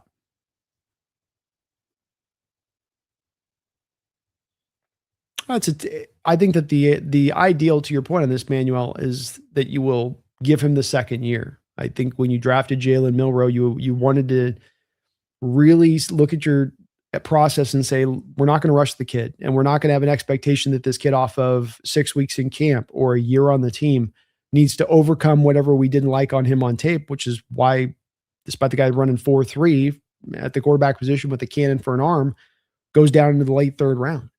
And we got to be patient with that process for that to come forward. And that's going to mean 2 years. And so you're going to give them that 2 years, to develop. It is also a point of luxury, Manuel, to be able to have your third quarterback taking up that extra roster spot. And it still remains a reality in the NFL that these rosters and how much they've allowed roster space wise is ridiculous. Like these rosters should be easily like 65 guys. And that this stuff wouldn't be as problematic at that point. But unfortunately, it does enter into the discussion a little bit if you find yourself tight in certain positions. As I was going down there on some of those projections, you start to double back and look over that quarterback position, and you go, okay, well, the two things that could happen on this, Manual, that could lead to this could be Team A out there in the NFL somewhere gets quarterback hungry because of an injury, and they liked Milroe a lot in the draft process, and they're willing to throw you something that you find nice as far as draft pick compensation wise. The second part of this and the most important part of this would be then your assessment and your judgment organizationally wise that development is not going to come in year 2. That, for instance, you got into OTs this offseason, and I'm not saying it's this way. I'm saying that this is what would be the conditions that would lead to this, Manuel, is that they got into OTAs this offseason, then they looked at what was going on in the field with Jalen, and they said, it's kind of same. It's the same as what it was last year. It's in the same place. The mechanics were in the same place. He's processing things at the same speed. It's not necessarily advancing. So that's one of those things where you're sort of at that point selling high on an asset that you don't believe is going to improve more with time. Doesn't mean it's going to go that way, but that would be one of the conditions to lead to that being them driving that direction. They have a combination of needing that roster space, knowing the development's going to stay stagnant, and the third part of the portion being some team coming in saying, hey, we like it. We'll give you something for that. We don't mind. Thank you, though, Manuel. Appreciate the $10 donation. Very kind of you. Very, very, very kind of you. It's a good time right now, if I may be so bold.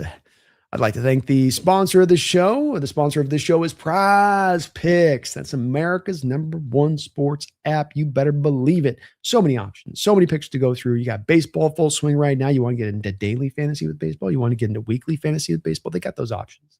You want to get into seasonal picks in football here? You just want to get some picks as far as on games themselves. They've got every option in the book you should want under the sun to choose from here. And when you use my code HMA and do a $5 lineup, they'll put $50 into your account. $5 for 50, $5 for 50 into your account when you use my code HMA, or click the link here in the description section of my video below. Just click right in that description section, then it will bake in the link in that manner, in that way.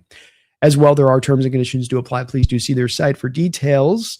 You do have my picks here right here, which I've got Jackson Smith and Jigbo over 1,324 yards and Jacoby Myers over 750 yards. Thinking he's going to be close to the #1 option there for Trevor Lawrence out there with the Jacksonville Jaguars. So you can take advantage of utilizing my picks today, as I'll be getting some more of those in here for the upcoming season as we look at some of the projections here kind of coming forward. I know in the state of Washington, there are some limitations when it comes to the Prize Picks app. But if you are in a casino in the state of Washington, you can use the app in full. Shout out to Prize Picks. Thank you for sponsoring the show. Thank you to you guys for utilizing that code. Seahawks Daddy says Henderson will be the best gunner in the NFL. Year 1. Enough said. Enough said. Rich, what is the most translatable running back attribute among out of college?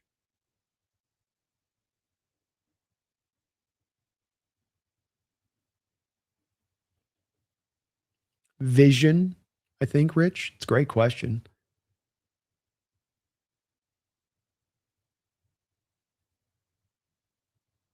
I like Washington out of Arkansas showed you that you can have guys that have the burst and the speed, but if they're kind of running on autopilot from the neck up and they're just like head down, go through hole, and they're not as much reacting to what's going on around them up front in that line as they're approaching the line of scrimmage, then that quickness and speed can be neutralized a little bit.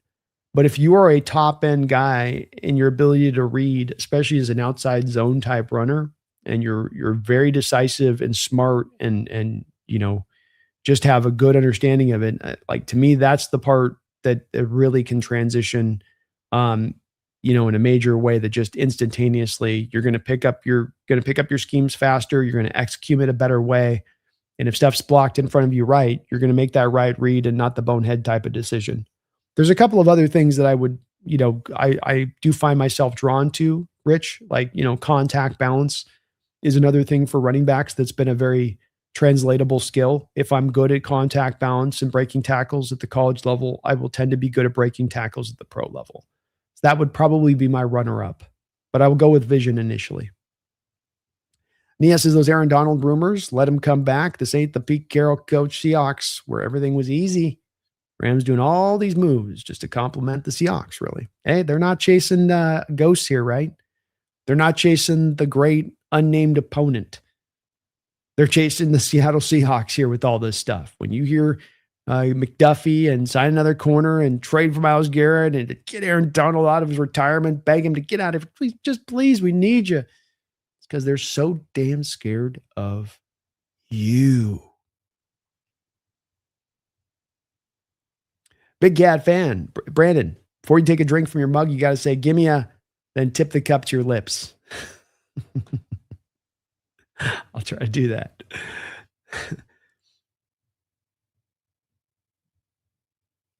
Kevin O'Connell, Aaron Donald's going to be great to see. Is it true he has to play 8 regular season games to qualify for the postseason? No. No, he can play. I mean, remember this, Kevin. Riley Mills didn't play 8 regular season games last year. So no, you can be brought back anytime. Yeah, beast mode's a great way in that.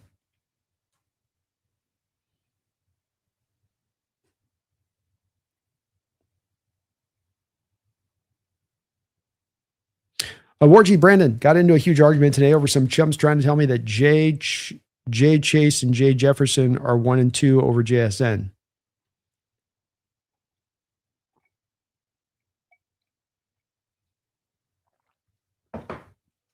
I said, please, at this point, JSN's the best. Changed my mind. Well, I mean, I think you could make an argument, I think, for all three being the number one.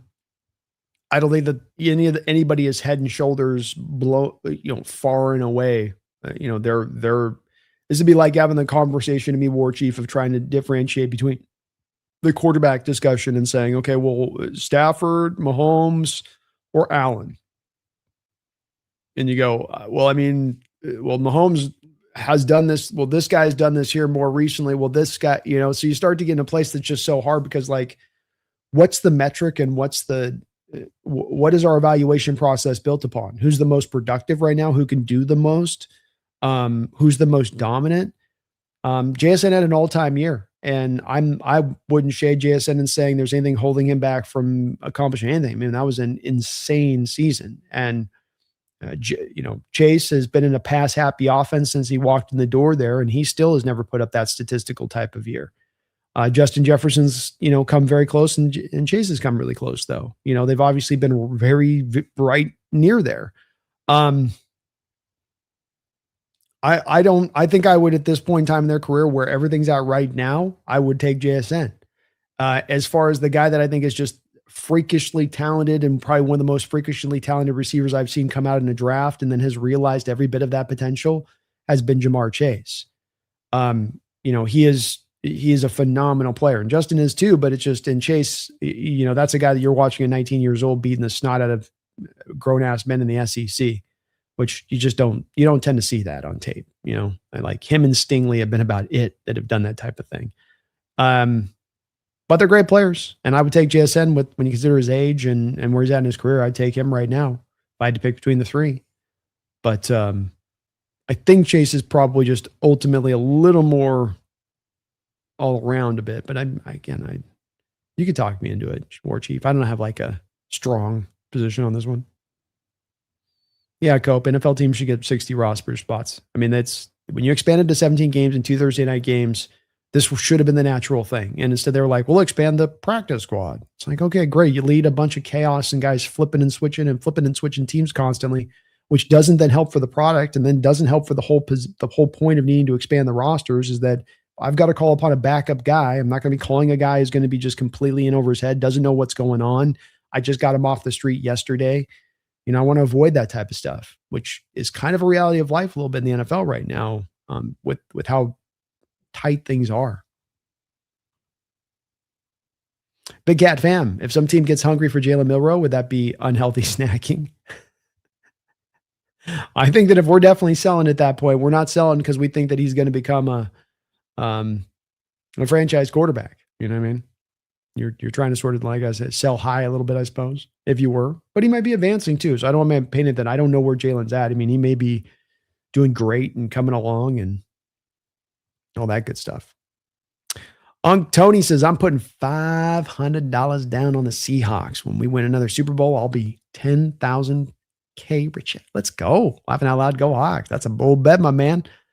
I like it.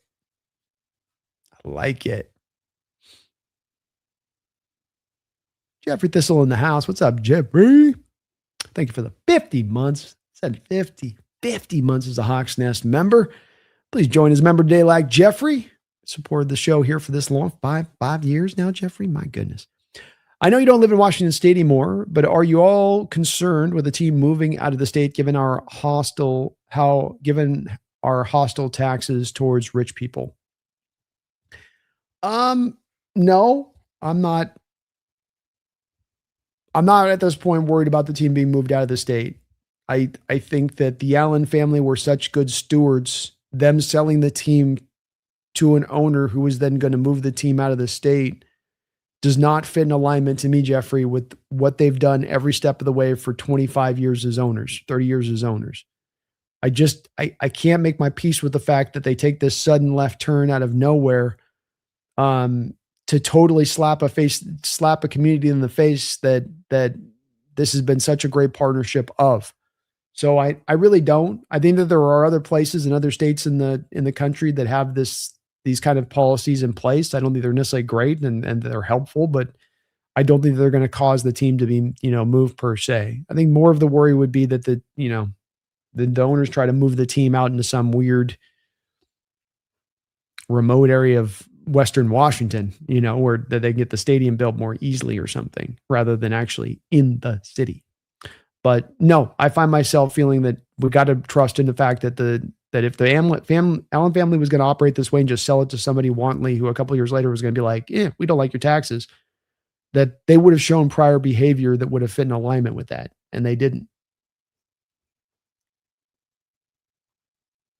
James Young, like Charles Cross said, every player in the NFL is good. We'll all have to make our paycheck. Plus the Rams only have $23 million in cap space. How are they going to pay Aaron Donald?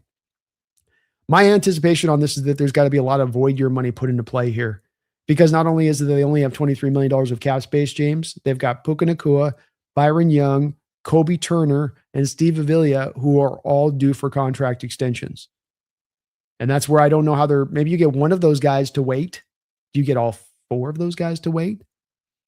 And maybe you can lower down the first year cap hit maybe a little bit, but I don't know how. Puka was a day 3 guy. It's going to increase the cap hit this year. I think Avila was a day 2 guy. It's going to increase.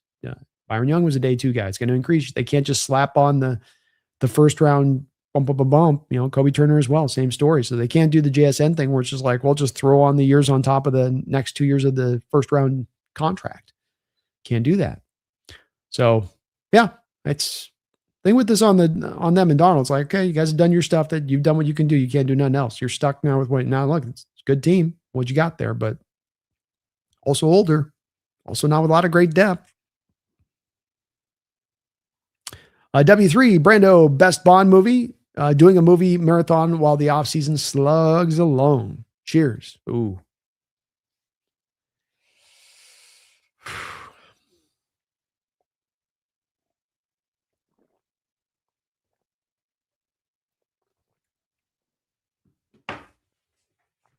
For me, it's going to be one of the 2 golds. So Goldfinger or Goldeneye. I think I would go with those 2 back to back, actually. I would pair those 2. Boom, boom, boom. Goldfinger still holds up relatively well. The Connery ones are all pretty good. But those would be the 2 I would go with. Goldeneye is fantastic, of course. Fantastic.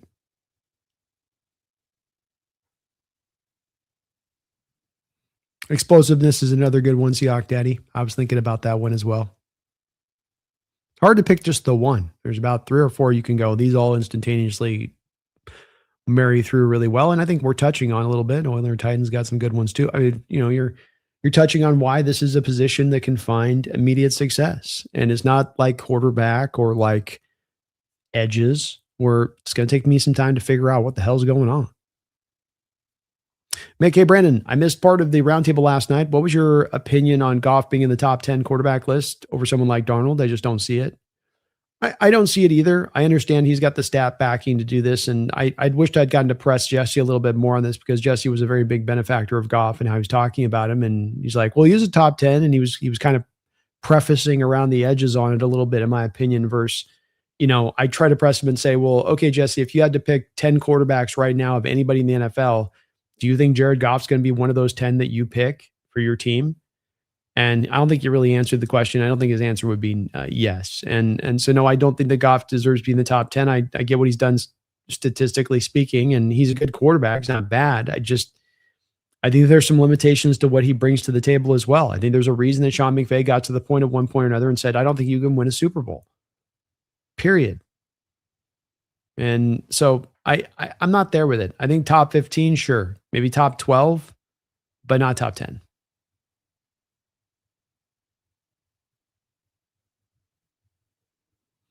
Thugs, really no reason to trade Milroe until the deadline, or I hate to say it, but after a quarterback on another team get injured, bingo. Next year's draft is seemingly rich with quarterback talent. Snag quarterback on day 2 or day 3.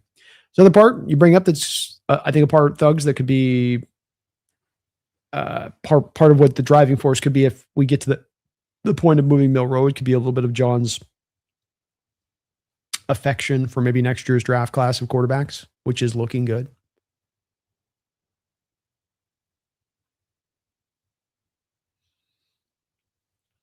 Yeah, Jamar's a great receiver. He's been one of my favorite receivers in the sport for a while.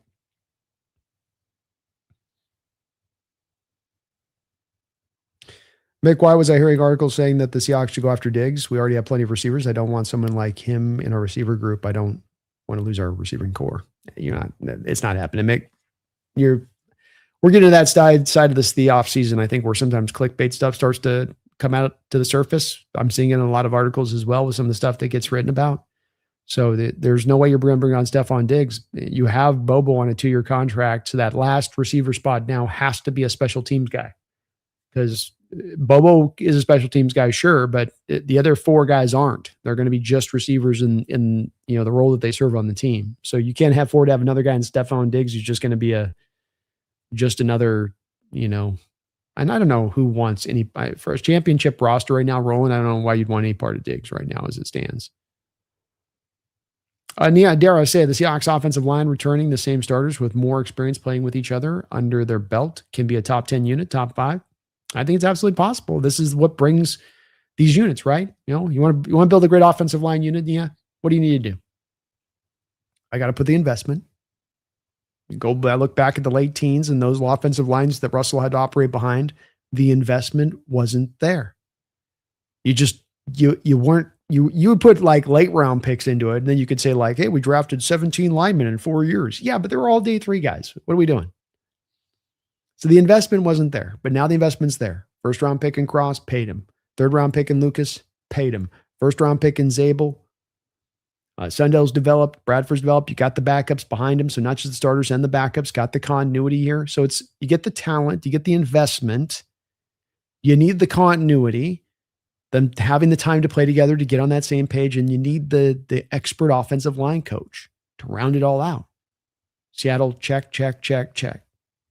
It's all set up. So I could easily see them ascending into that way, especially if Zabel can, realize what looks like all pro type potential.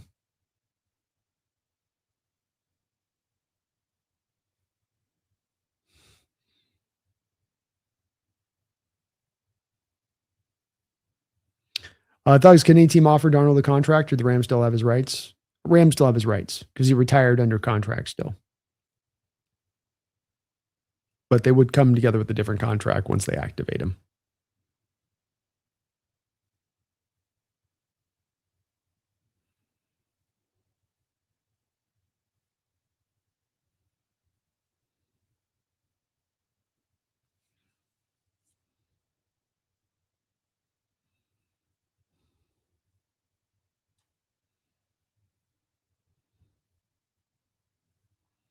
Thomas B., we got to stop with ownership move in Seattle. This isn't the Sonic situation. Agreed.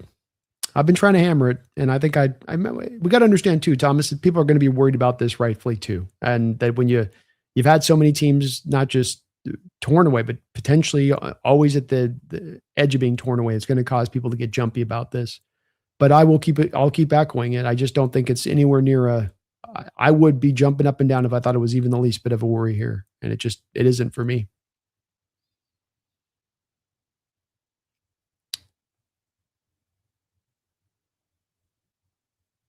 Yeah, it's not Ken Behring situation trying to move. It's like we're Ken Bonnet with the whole express. I'm going to try to get this to LA, and you can see it coming from a mile away. Yeah,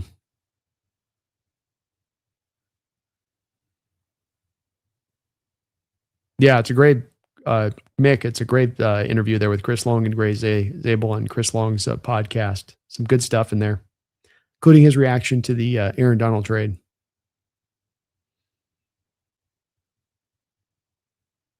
Some good bond suggestions in the chat. Tony 360, thank you for the $10 donation, Appreciate you for that. You guys are very kind, you included. Been watching your channel a few months. Great content. Keep it up, brother. That's very kind of you to say, man. Thank you for that. And again, thank you for that support. You're very, very, very, very kind. You guys are just wonderful on that end of things. But glad you were able to find me here and appreciate you watching, man. I love what I get to do. I'm really looking forward to this year. We've got a lot really set up this year where I think we're really going to just be humming and just it's all about getting more shows out to you guys, kind of offer up a little bit more variety as I kind of can to you. But I'm glad it's landed, my man. I appreciate you.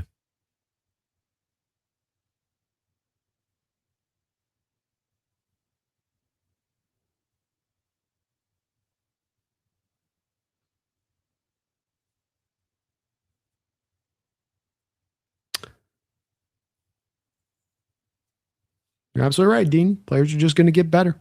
I think we're all pretty calm right now. I don't think anybody's freaking out or feeling like I don't feel a lot of push from my chat or community that we got to get a trade going. We got to match what the Rams are doing. I think all of us are kind of just nodding our head, going, "Okay, good for you guys. That's fine."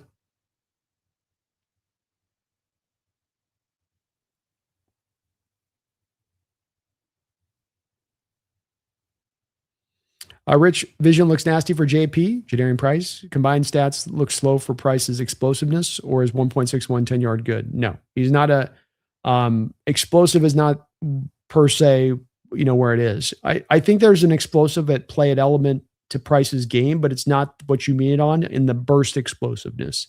His explosiveness is going to come through run through contact. So guys that come glancing guys coming at the sides at his legs or coming in trying to do a hit where they don't get him centered up.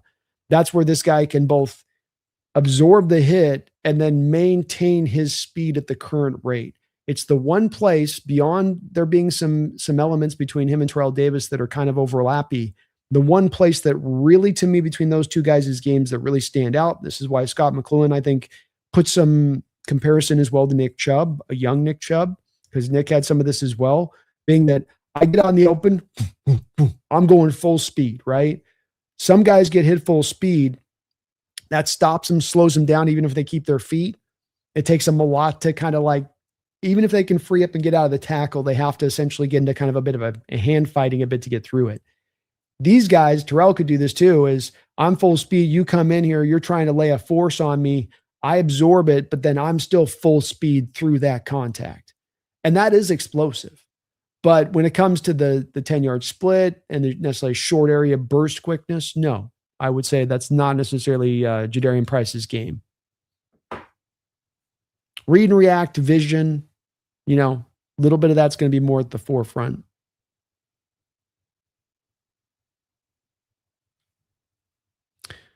The storyline, the first NFL quarterback to win 14 games, 3 seasons in a row, back-to-back Super Bowl champ, not in the preseason, top 10 at quarterback. Yes, sir. Yes, sir. Thomas B., I was thinking who, if certain top 10 quarterback will win a Super Bowl with Seattle when it comes to top 10, but I'm much higher on Stroud over Goff and Williams. Yeah, I mean, there's kind of where you could put that list together of, and it would be different for me of here's the top 10 guys right now where they're at, and then here's the top 10 guys I would take to build my team of the quarterbacks that are out there. And Stroud might not get into the top 10 for just pure best, but who I would look to take over, like you say, at Goff or Williams. I think I would be in the same place on that because I don't, again, in Goff, I think you have to work around his limitations, and I think he's got limitations. I think in Williams, I'm not certain Williams is going to get to a place of playing on time. And I think if you win a Super Bowl, I think it's going to be very hard to not operate well on time and have to do everything off script to kind of get you there. It can be done, but man, it's hard.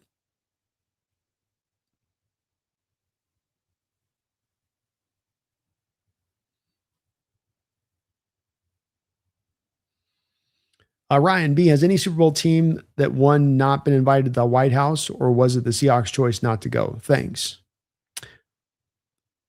I can't remember for sure on that. I think one team had threatened not to go or not, but I'm not too sure. I can't. I'd have to Google that to see. I think every team is basically gone, but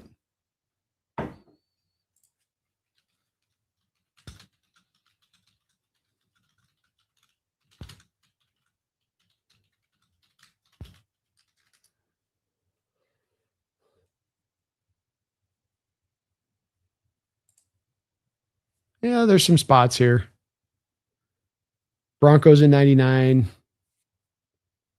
Giants 91. Philadelphia 2018. A little bit.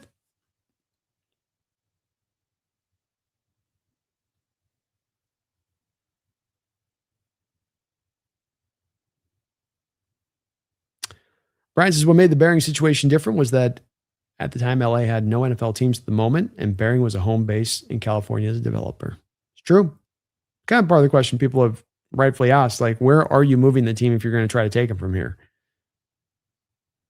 Thomas B. Dan Vien said last night that Mike McDonald, John Schneider even helped interview prospective bidders, and Kosla family was actually in Seattle during OTAs. That's awesome. I think that's great on their part to include him in it. I really do. And it's just, this is what I expect, nothing less from the Allen family. They're a class act and they do things the right way. And they've done this whole process the right way from start to finish. So that's a great detail.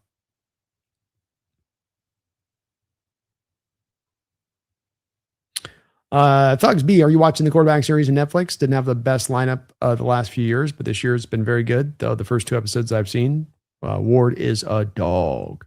I haven't checked it out yet, but I will for sure. It looks fun.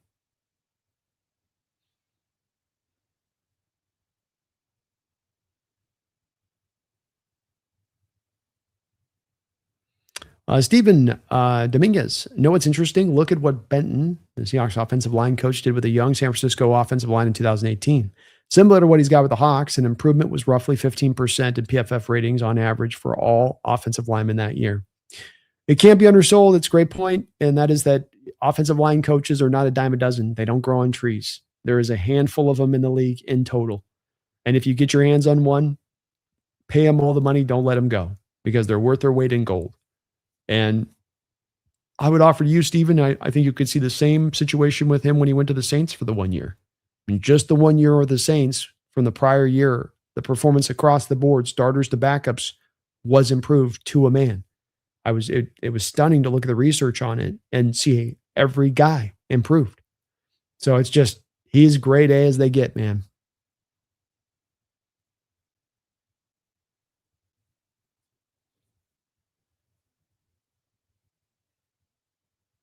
B Seattle didn't want to go based off what I read. Sounds like.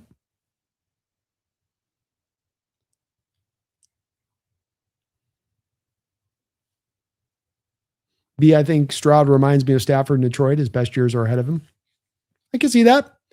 So again, I thought it was a fun discussion last night in the roundtable that we had in regards to this, where, we're talking about Stroud and, it's me and Jake, we had some back and forth a little bit, just, where Jake's a little bit big on Dak Prescott. It's like, and I tried to bring up, and I don't know if Jake kind of saw my vision of what I was trying to sell to him on this, but that, you have in Dak a guy that has had a lot of supporting parts for him offensively speaking throughout his time there in Dallas, and that CJ's not had that support on his side. And if I put Dak over the last 2 years in the Houston situation, he's getting broken and beaten and battered and bruised. And I don't think he's succeeding. And I think if you put likewise CJ into the Cowboy situation with what that's had there, I think he's able to do a lot better. So this is one of those old adage or old arguments, rich debates we have, Thomas, where it's like,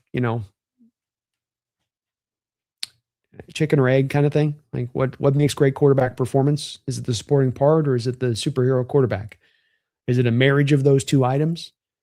I think the thing though that I see it often when we have these quarterback discussions is so much of the supporting cast, whether it is for or against the quarterback, gets tossed to the wayside, and everything gets viewed in the quarterback in this vacuum of them singularly, with all of that stuff sort of removed. Which I don't know how you can evaluate the position by removing all of that stuff, because it all goes into determining how the quarterback's going to play beyond their own abilities and what they're doing.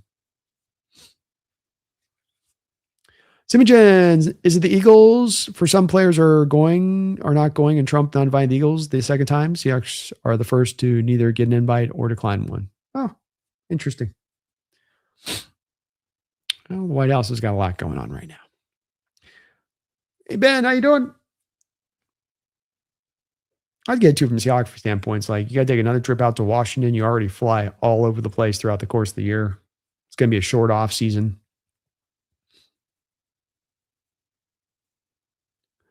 Brian says, B, I believe after what I've read that the NFL would have kept Bearing from setting up in LA.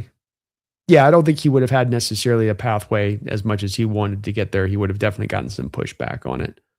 But he was also very intentional, and that's what he wanted to do and what he wanted to do from the jump. And it was transparent. You could see it coming from a mile away. Hard Knocks comes out, I think, like second week into August, I want to say.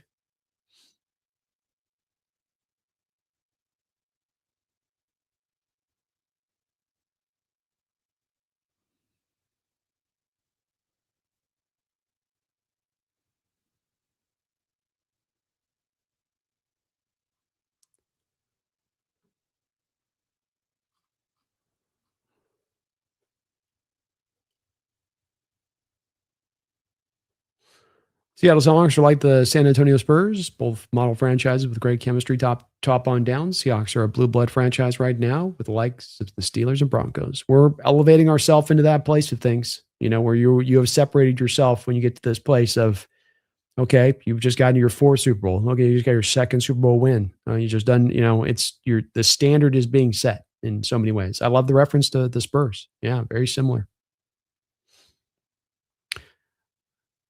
As someone who lives in San Antonio, and I don't think that it's similar to the games that went on, it is clearly a Broncos versus Seahawks where everyone was on the Knox side for their first 50 win and first win in 50 years. On the Hawks side.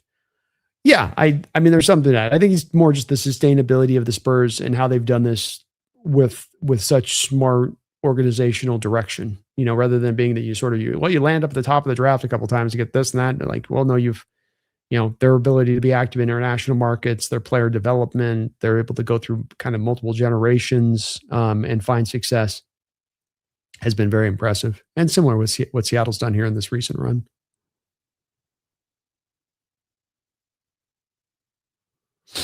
Who wants to eat McDonald's at the White House? And I think that's a big reason the Eagles didn't go back. I wouldn't, that's for sure.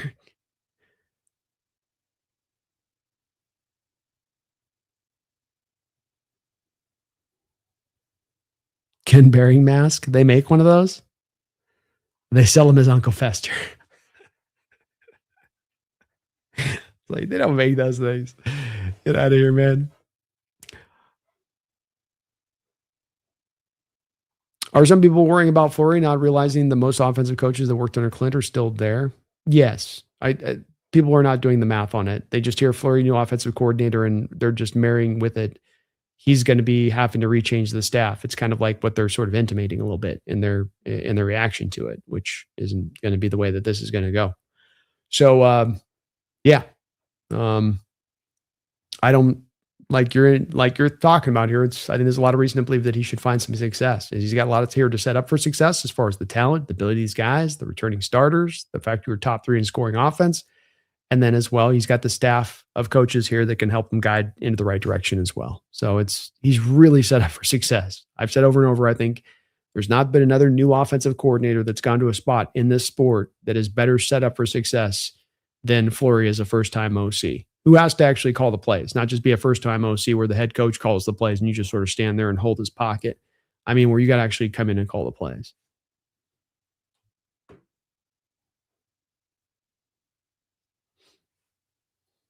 Ben, if we think Patriots is a great franchise model, just remember they almost sold half of the team's stock to the public in early 90s because they were broke.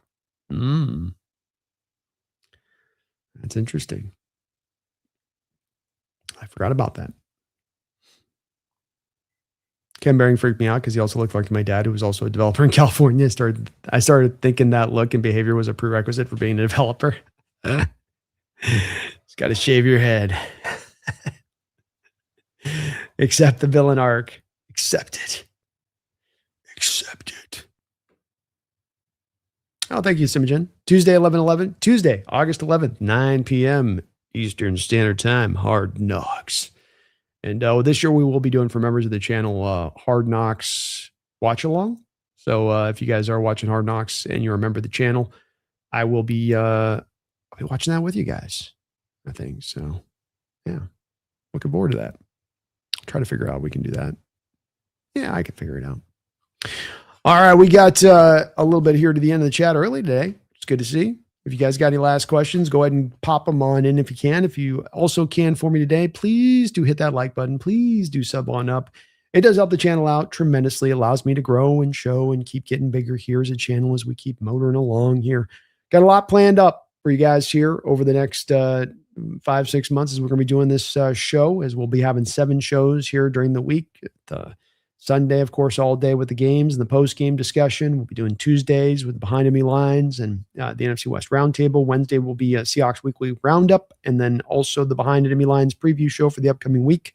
We got the B&B show on Thursday at 12, and then the evening show with the Seahawks Syndicate at, I think we're doing it 5:30 or something like that. So lots set up for you guys here this upcoming year. We'll be coming back at you here this upcoming Sunday, as we will be doing a look at the breakout players here from this upcoming season. A little bit more of a look here at training camp and who's going to be potentially getting better. We'll also be looking at the camp battles. So breakout players, camp battles, got some very interesting ones here. It's going to be hot and heavy, and maybe not the starters are fighting it out here, but you got the back end guys fighting for their football lives, and a lot of guys going toe to toe for what is going to be very limited roster spots. So be a good show with you guys there. Chilling with you on Sunday. We'll be back about 5:00 Pacific Standard Time on that front of it. Simogen, thank you for gifting 5 memberships. You are the best, man. Appreciate you for that. Yeah, I don't know. It doesn't tell me who he gifted it to, but whoever was gifted the membership, congratulations. As Simogen's gifted that off to you. As I said, you'll be getting the next month of a membership, so you'll be able to be included in on that watch along as we do the Hard Knocks episodes, as they'll be coming along. So looking forward to that, and looking forward to you guys hanging out with me as we get to watch it. But thank you, Simogen. Appreciate you doing that, man. You're very kind, as I know you dropped big donos here in the past too, in addition to that. So you're very generous, my man. Nia Brando, have you ever coached in football before? I never have. I'd be interested in doing it at some point for sure. I think it'd be a lot of fun. I've gotten more of I didn't have much of a hankering when I was a younger guy to do much of coaching or whatnot, even in my 30s or whatnot. But I have found myself now in my 40s, feel like I might like doing a little bit of that, whether it is football or baseball. I think that could be fun.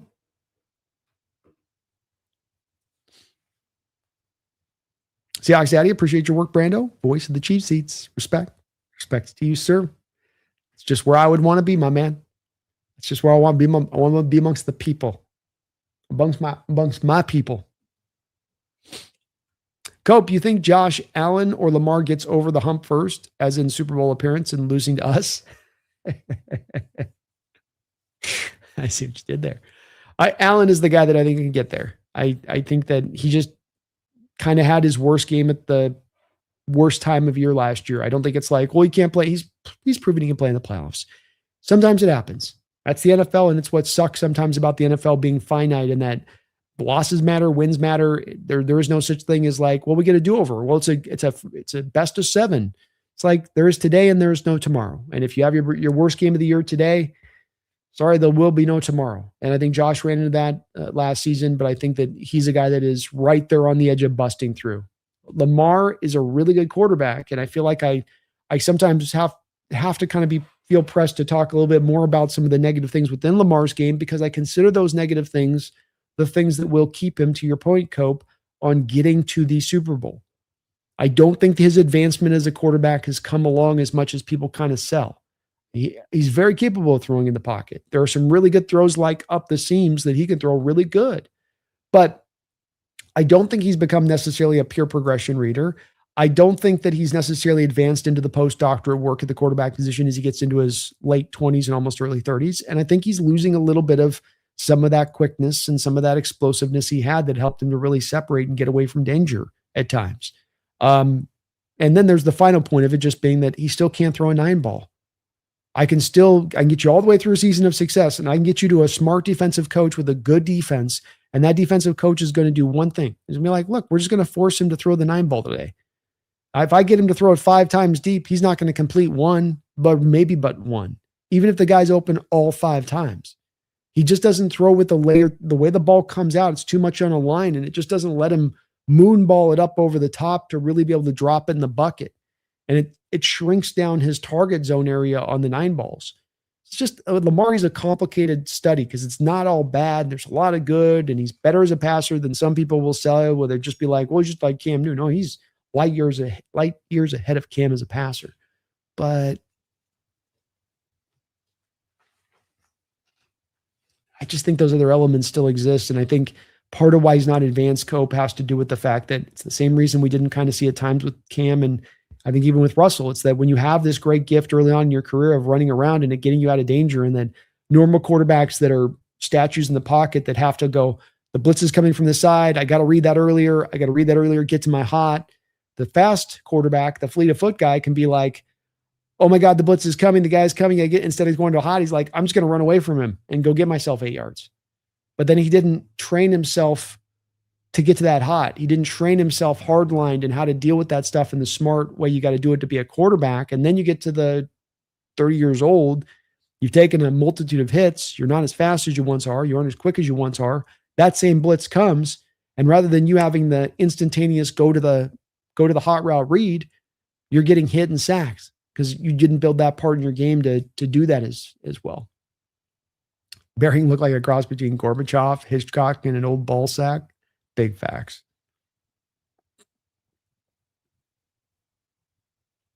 Michael Myers in the house. We're getting close. Woo! Just checking in from an OG subscriber. Good to see you in the house, Michael. And man, we are, just about a week out. I can't wait. We are going to get a call-in show for members of the channel as well. Yeah, we will have that done this month. I'm trying to set up I've got a couple of quick shows I want to get set up where, and maybe what I'll do is I'll do a call-in maybe for when we're doing the charity stream. Because I think I'm going to do the charity stream next Wednesday. And if that's the case, then maybe we'll do a little bit of a call-in show for members of the channel at that point. Rich, who do you think will be the best coverage corner added to the team this year?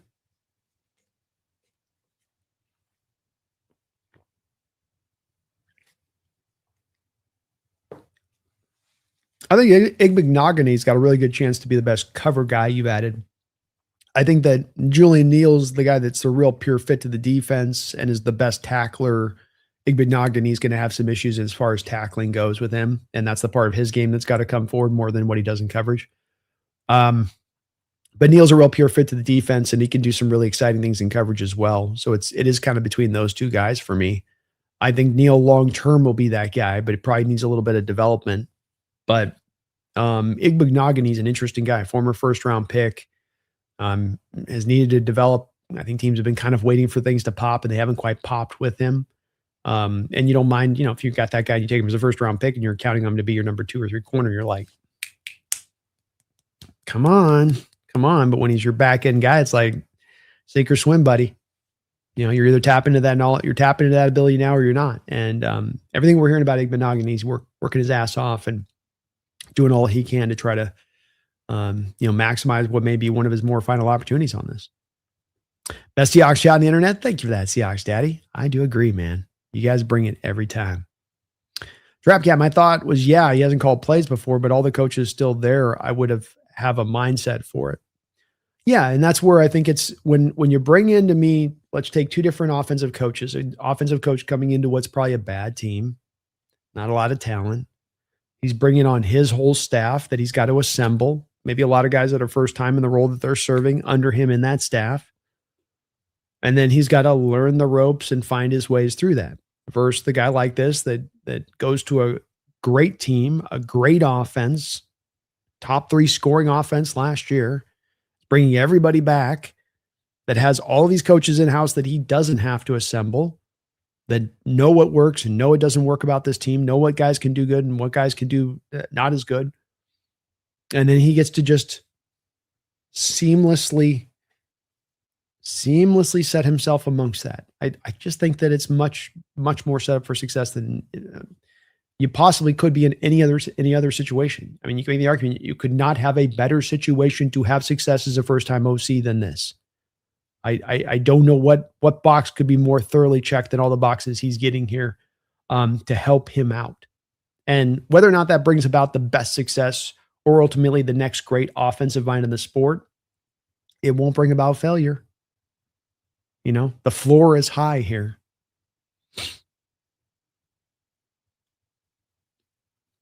Over the Titans, both years Eagles won. They had the best offensive line and defensive line in football. Didn't matter who was quarterback. Just like the 87 Redskins and 91 Redskins, Doug Williams and Mark Rippon. Well, I mean, you're kind of shading Randall Cunningham a little bit there, Roy the Titan.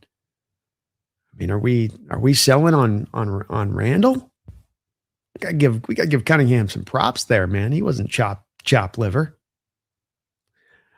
Connor Wilson, thank you for the $2 donation. Connor says, what does Charles Barkley think of the San Francisco women? All them big old women out there in San Francisco. I'm going to tell you right now, I go to San Francisco, all they do is eat sushi. They're just eating sushi all the time out there. One hand after another. One hand after another. One sushi after another. Stuff in their mouth. Them big old San Francisco women.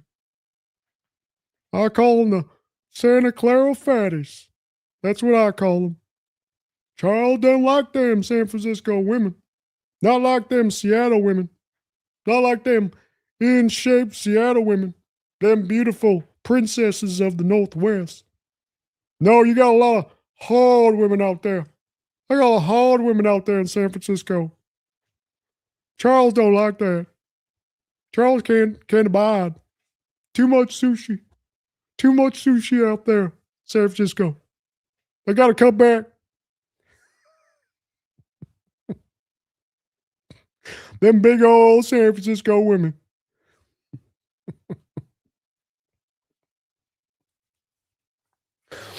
Oh, God. Connor.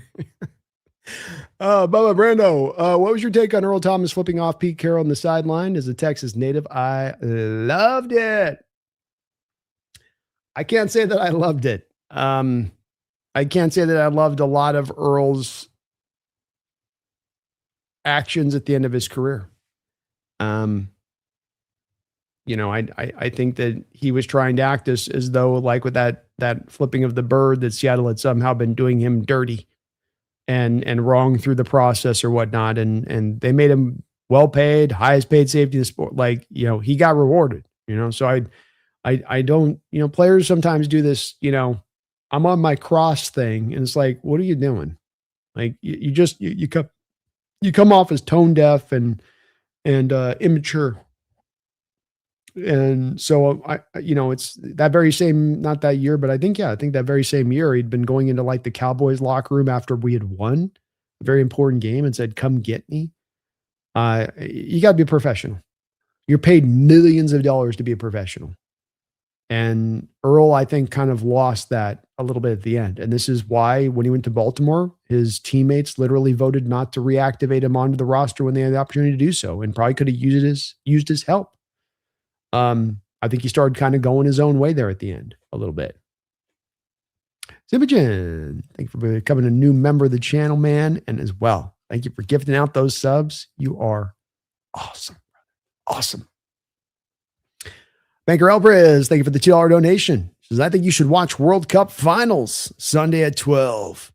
I will try to watch it. If I went live, though, it might end up with, here's me after like 10 minutes in, Banker, like, all right, we got some great soccer action, guys. Here we go. We're starting off. We're kicking off. I don't know what this thing is. We're just going to enjoy it, right? Here we go. Okay, here we go. Wow. Okay, back and forth it goes. Woo, this is hot and contested. Back and forth we go. No scoring yet. We're getting back and forth. Back and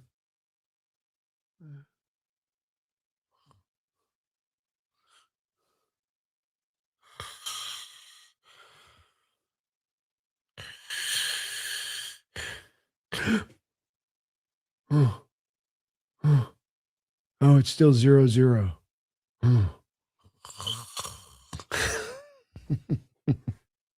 Seriously though, bro, thank you for the dono. I will try. I will give it a shot. I got a bar here down the road. I could probably go check it out in, and it'll be a cool environment there. It'll be all lit and everybody will be super excited. So I'll try to force myself into a Banker. Thank you for the suggestion and the dono. Banker with the $2 dono as well says, like how I only watch World Series for baseball. Hey, I get it, man. I get it. You're watching the best of the best at that point. You get to see the product at its best. So if there's one game you're going to watch soccer wise, it could be like the final game of the World Cup. I mean, I can at least as a sports fan bring myself to do that. That's a bare minimum thing there, right? Come on, I gotta at least come a little bit, give them a little bit of all the hype and love they've gotten on this. I'll try to check it out.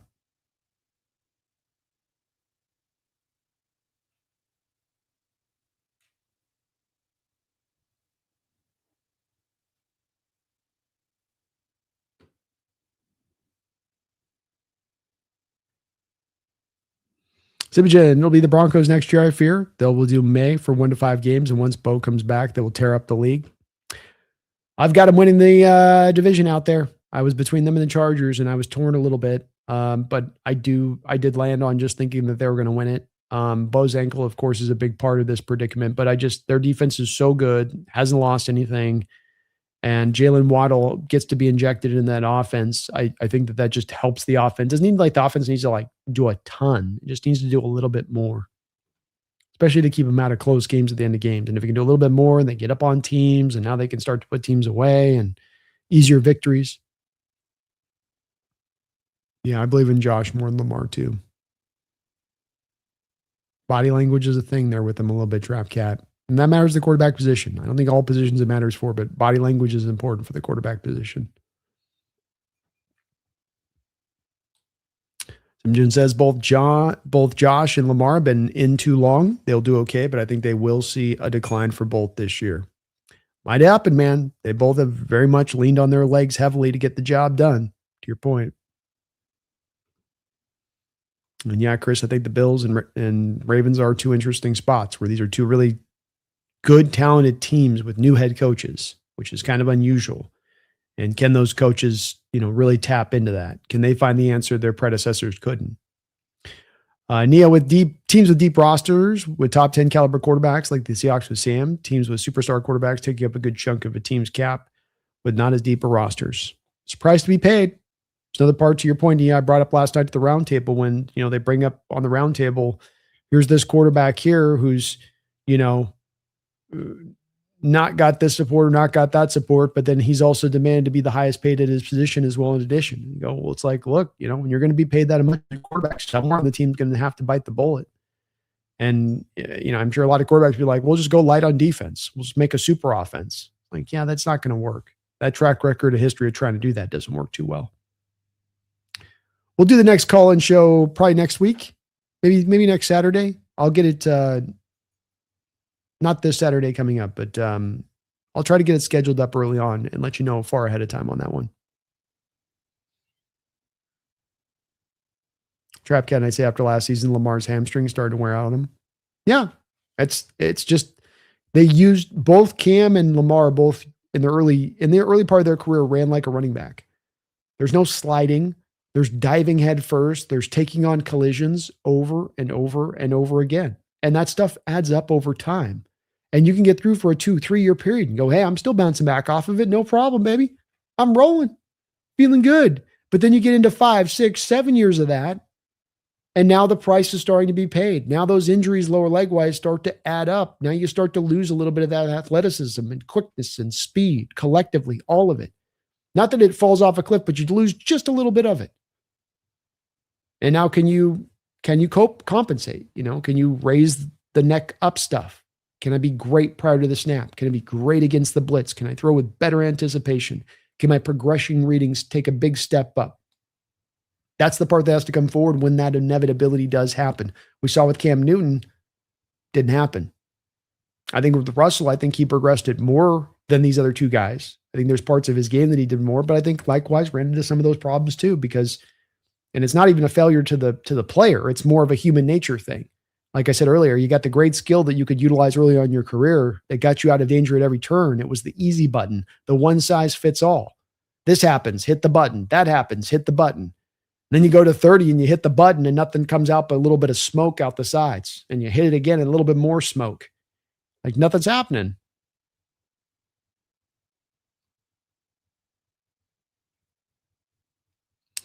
Well, Titan, if one team were to win a Super Bowl in this division, not being Seattle, who would the Hawks prefer it to be?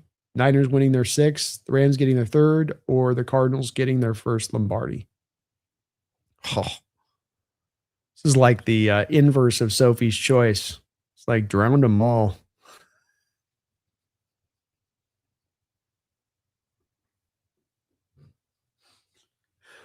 Oh.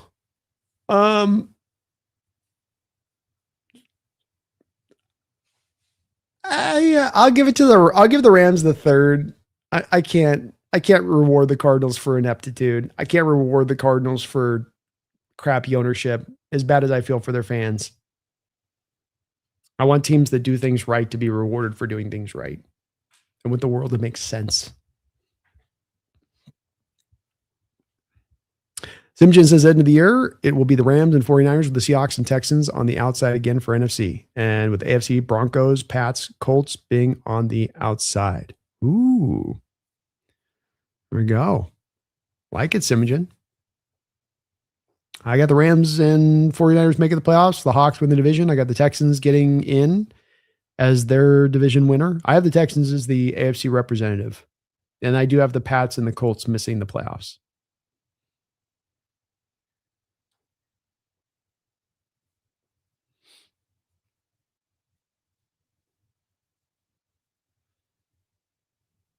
Ben, if the Seahawks reach the Super Bowl again next season, my saving will all on it just to see third trophy. My lucky charm, Hawk antenna ball will join too. Let's go. Rich says, how confident are you Mike Dansby can be Woolen skill or higher within 2 years? Not high. I didn't have a lot. I mean, I watched a bit of tape on him. It's fine, the tapes, but there's a reason that the guy goes, essentially almost undrafted, right? Like, they're flyer kind of guys at that point.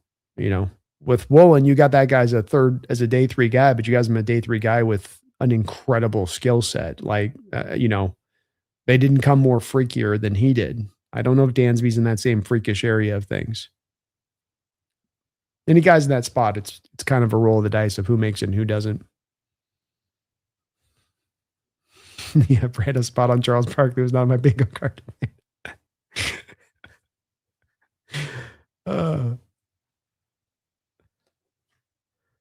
I do smell like patchouli. It's patchouli and fish. A dangerous combination. Unk says, Legion of Boom was able to make it back to the Super Bowl the second time. What components do you think we need that will help us get back there this year? Well, I think that there are a lot of similarities when you look at the two teams, Unk, and then, when you want to look at a team that's going to be a Super Bowl, winner and is going to go back and win again and do that. I did do a show around Unk or Oos. Sorry, Tony, Oos. I was saying Unk, but it's Oos. I did do a show around looking at the commonalities between the 9 teams in NFL history that had repeated and what they had, if there were strains of commonality between them. Seattle's got a lot of those strains to this team. Specifically, you need a young roster. An older roster does not tend to be one that's repeated. In fact, of the 9, I think there was only one team that could have been considered somewhat on the older side of it as their collective age of their roster. So I think that right out the gate helps. I think that you need the continuity. If you have too much change from one year to the next, I think that would be something that would definitely upset this. And the Seattle's, in fact, almost sorry for that. Allergies have been a little tough here right today. So I would just say that golly.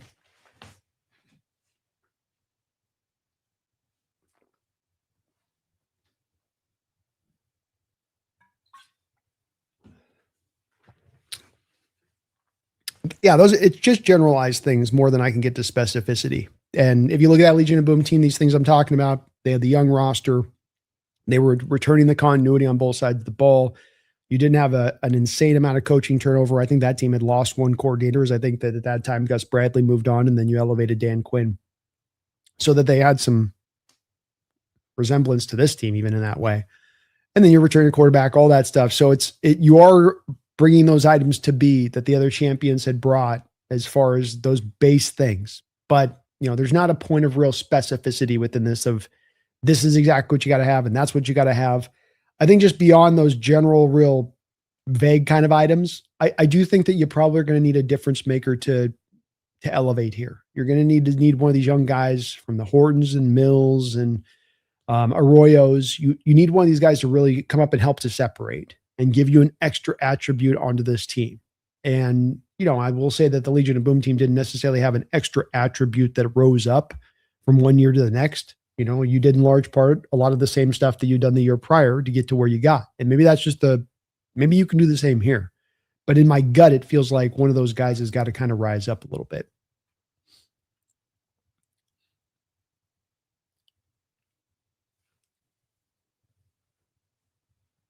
Simeon Earl was seeking more money, but was the highest paid safety and no one wanted him. So he got lost to fame like many others. Yeah. And it's, you're a guy in a role. I think at that time where you've had a great amount of success. You were a highly talented player back in college and had a great college career.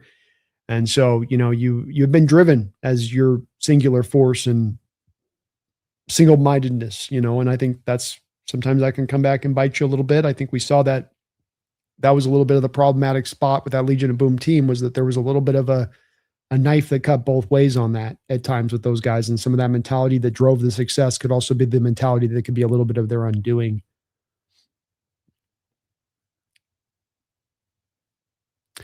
Connor, thank you for the $2 donation. Says, you the best creator ever. Play F the Niners, please. I got you, man. I got you. Damn, fuck the 49ers. Yeah, fuck the 49ers. What about their quarterback? What about their quarterback? Brock Purdy look like Jimmy Neutron for Sheen.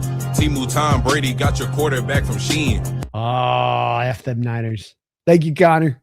Appreciate the support, brother.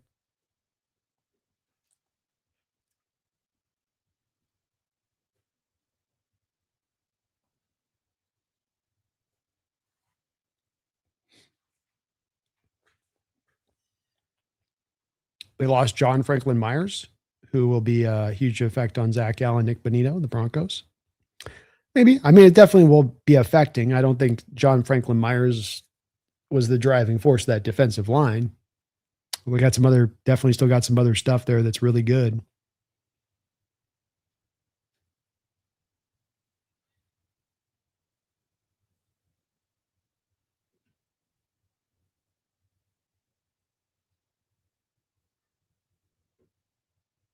Hey, Ben. Hey, Brandon. If you go to Vegas, which will you visit first? I bet it'll be Marshawn Lynch's own store in there first. Yeah, I check out Marshawn Lynch's store.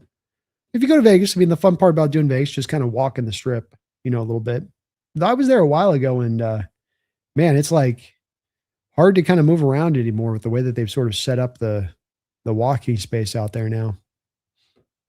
Ryan Eddie B, what does the Rams team think McVay believes in their team going to such an extent and topping over the guys that were so valuable last year? Well, I think that you say we were not good enough. I think that there's been an anticipation, in my opinion, on this, Ryan, of the Rams are a smart organization. And I think that they look at the Seattle Seahawks and what they did last year and they say, like I've kind of been trying to say, and I don't think I think a few people are buying into what I'm saying. I think some people think I'm just trying to gas people up on this. But I think that they look at the Seattle Seahawks team as that third youngest roster and say this team's going to naturally just get better. There are a variety of players, but the overall roster will naturally get better. We lost to them 2 of 3 times last year. And for all of the Ram fans talking about how the fact they could have won 3 games, they could have easily have lost all 3. And they're looking at that situation and they're saying, if we just run this back, that equation does not work out well in our favor. We're not likely to get significantly better. We're at our height of our powers. We can be again at that height of our powers next year, but this is where the height of the powers are this year, then this is where the height of the powers are next year. And so I think that they've just done it and looked at Seattle and said, this is going to be a monster of a team. It's going to be hard to deal with, and we better soup this thing up if we really want to push through. And it goes counter to the narrative and counter to the national perspective you hear about this, Ryan. But I think it's the truth of it. And I think it's why we also don't have to feel impelled to do a million different things right now. That we can afford to be patient in our approach with all of the draft packs we have, with all of the salary cap space we have. They're chasing us, as I like to say.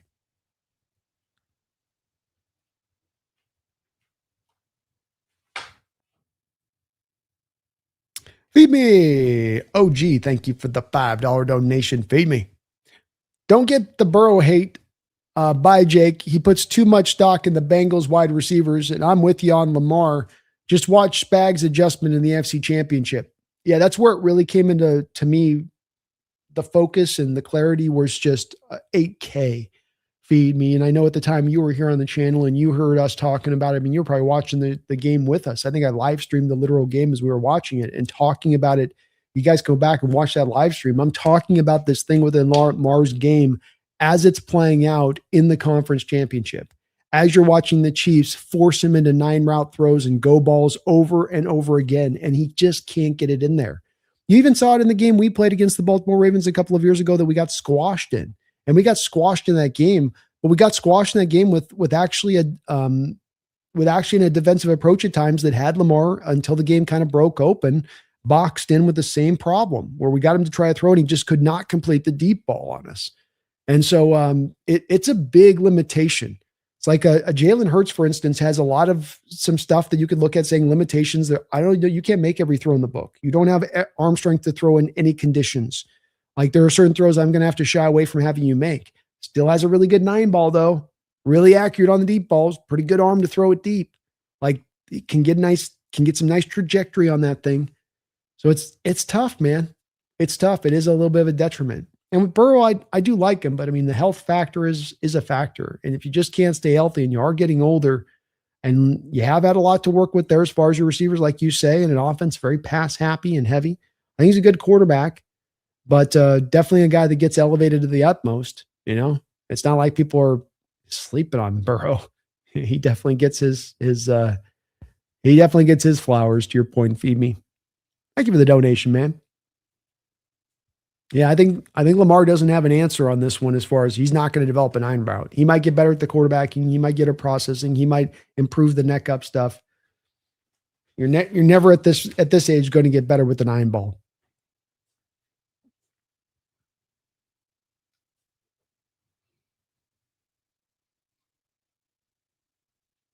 I think Mills is set for a huge jump. He'd be the guy that I'd put money on being that guy to take that step forward, Mayfair.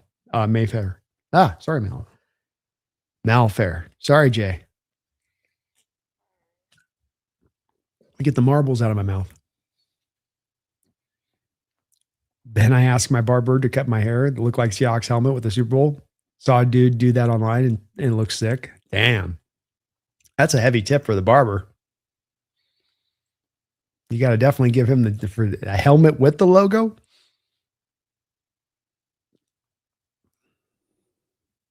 See Lord of Bravo sitting in my car in a fairy lineup. So very happy this is on right now. Let's go. See Lord. It's good to see you, brother. Hang in there. It'll get to moving here soon. Yeah, we got robbed when it came to the Texans game. Blatant safeties. Yeah, sorry, you were having a discussion there. Tampa Bay smoked our defense. Yeah, but we were also missing like 3 or 4 starters in that game. But they did take it to us.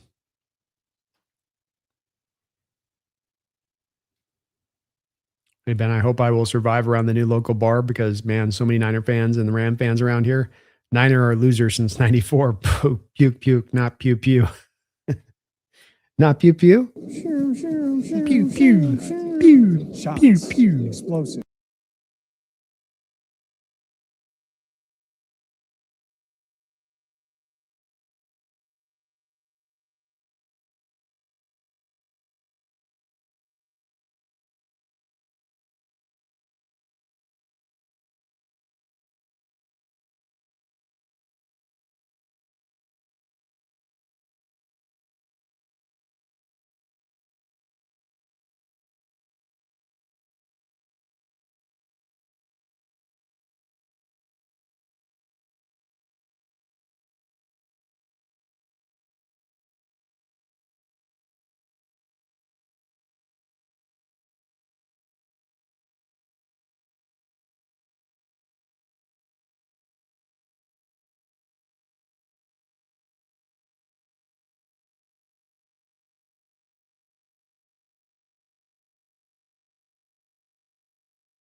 should be back.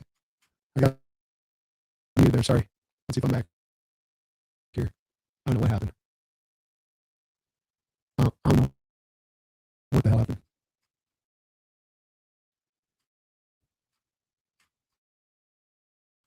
Oh, sorry about that, guys. Let me answer this one here. Niners should draft Denzel. I would have taken him instead. Hopefully you guys can hear me okay. You guys hear me? Yeah, thumbs up in the chat. You guys can hear me. Okay. Sound awful.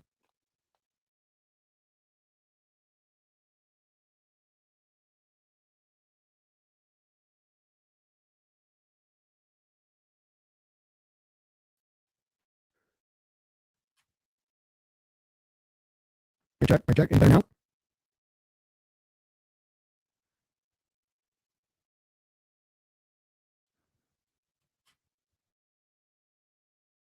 Something bad connection still. All right, I'm going to try to remove and join in. And if it doesn't work, we'll just put a button on this here.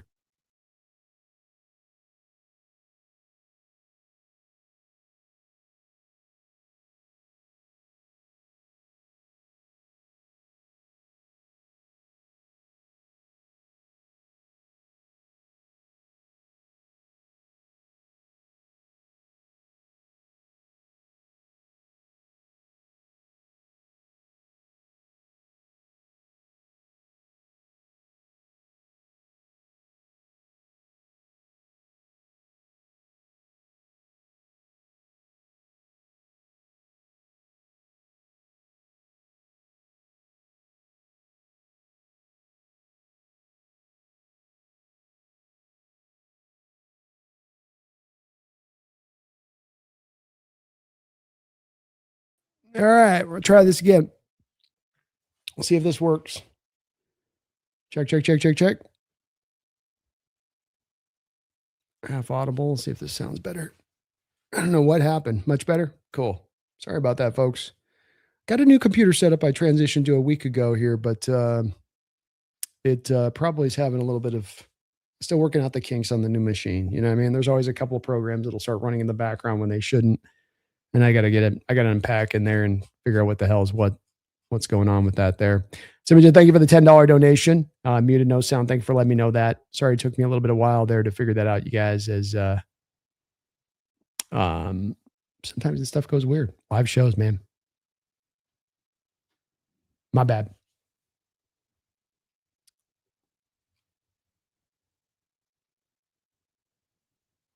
Oh, look at Brandon. I just made up those stats.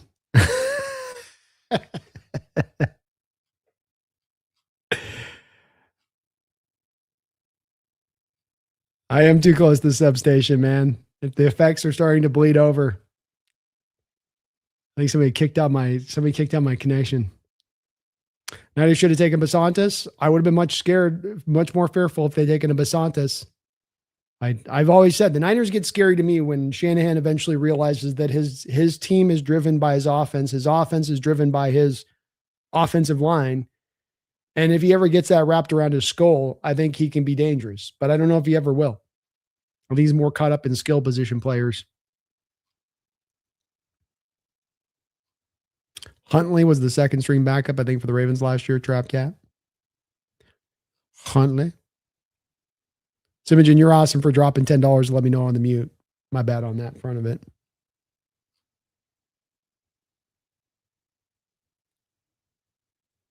Our faithful stayed during the muted, unlike San Francisco's faithful in their stadium. Oh, where's my rim shot? Where's my rim shot? All right, I know I said this earlier, but we will go ahead and get the last couple questions on in here with that kind of little breaking up thing going down. Let's pop them on in here if you want. Just get the last couple questions in. We'll wrap this up and get this turned over here as we'll be back at you guys here this next Sunday. Pumpkin might have eaten the cord. She might have done it. I think Shanahan needs an aggressive defense. He always wants to play safe on defense. Yeah, I think he's definitely been a guy that's a hands-on guy with like defense. Just stay kind of safe. And that'll be one of the interesting parts of the Niners this year is he really willing to come out there and adopt Raheem Morris's want to blitz? And that's what Raheem wants to do. And Shanahan just literally like 2 years ago fired Steve Wilkes for blitzing in the wrong situation for a one given play. It's something that he really has he's very reticent towards it. So we'll see if Shanahan's willing to embrace that. I think that's the thing with Shanahan that he's probably running into right now in his coaching career is he's a very good coach, but he's reaching that place where he probably needs to start to evolve a little bit more in what he's doing. And I think it remains to be seen on that front of it. Quinn Williams had his best years were when John Franklin was next to him in New York, and Nick Bonitos and Zach Allen had the best years with ZFM. Zach Allen was just a guy in Arizona. I don't know if it's as much to say he's just a guy. He got paid a really big contract, and our Seahawks team was willing to offer him a big contract in free agency. He got stuck a little bit on the depth chart at that time. Remember, that's when they had JJ Watt there. And so he was a little bit of having to kind of wait his turn to get his opportunity, but he was developing into a pretty good, even, for a player, for people to watch tape on it, he was a guy that was notable.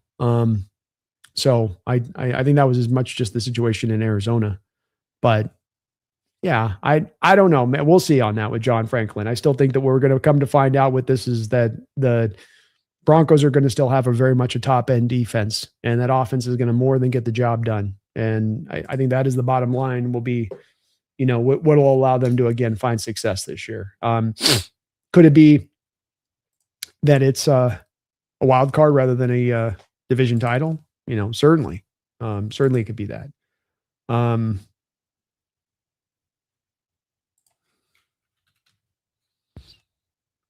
mean, yeah.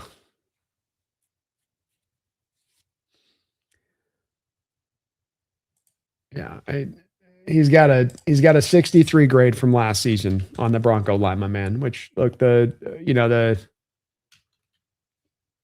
wouldn't say that the grades have got to be the end all be all when it comes to what the guy's doing defensively, and that he can certainly be adding a sort of lunch pail, hard hat. He's giving you some pressures kind of value onto it, and that's. That is impressive. Again, he's a very solid defensive lineman. I don't know if he made the defensive line for the Broncos go, and then with it kind of made the defense go. I can't quite get there myself. Do I think the Seahawks will need to draft either a running back or cornerback next year, or both?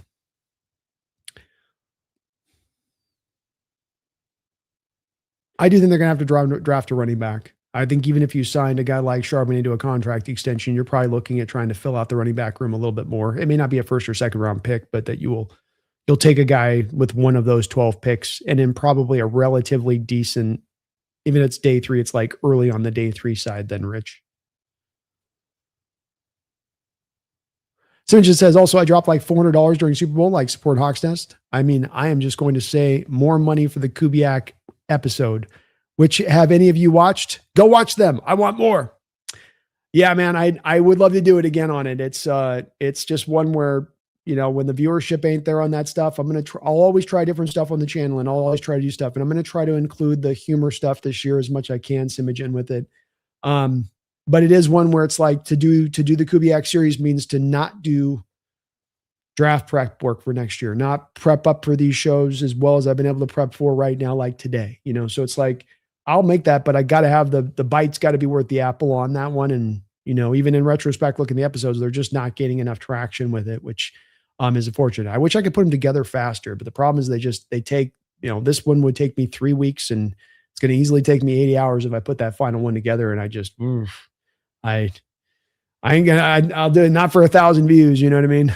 Not for 1,000 views. I might have done that 5 years ago, but this deep into it, I'm kind of like, yeah, I can't. 5-yard penalty, the new computers, right? They got a mind of their own. They come with all those programs built in. Seahawk Daddy, you got to take this off, remove that down, pull this off. But Simogen, you're awesome, man, for all your support to the channel, brother. Including that $400. Well, you dropped well more than that over your time here, man. You're awesome. Awesome and very kind. Yeah, Zach Allen was just starting to come into his own in Arizona. Like he was, and it fits like, kind of those edge defensive linemen. Sometimes give him a couple of years to they need that time to develop. But he had some elements to him that were real nice elements you could kind of see coming forward. So long as the Kyle Shanahan's the Niners head coach and refuses to care about the offensive line, 2 free W's for the Seahawks. McDonald's approaching Bill Belichick status heading into year 3. Let's go. Cornerback over running back, I bet. I could see it. One thing is you got Job, Imanwari, Witherspoon. How much of the priority will be at that point, but it's very possible. It is very possible. I watched it and liked it to push for more being made. Thank you for doing that, man.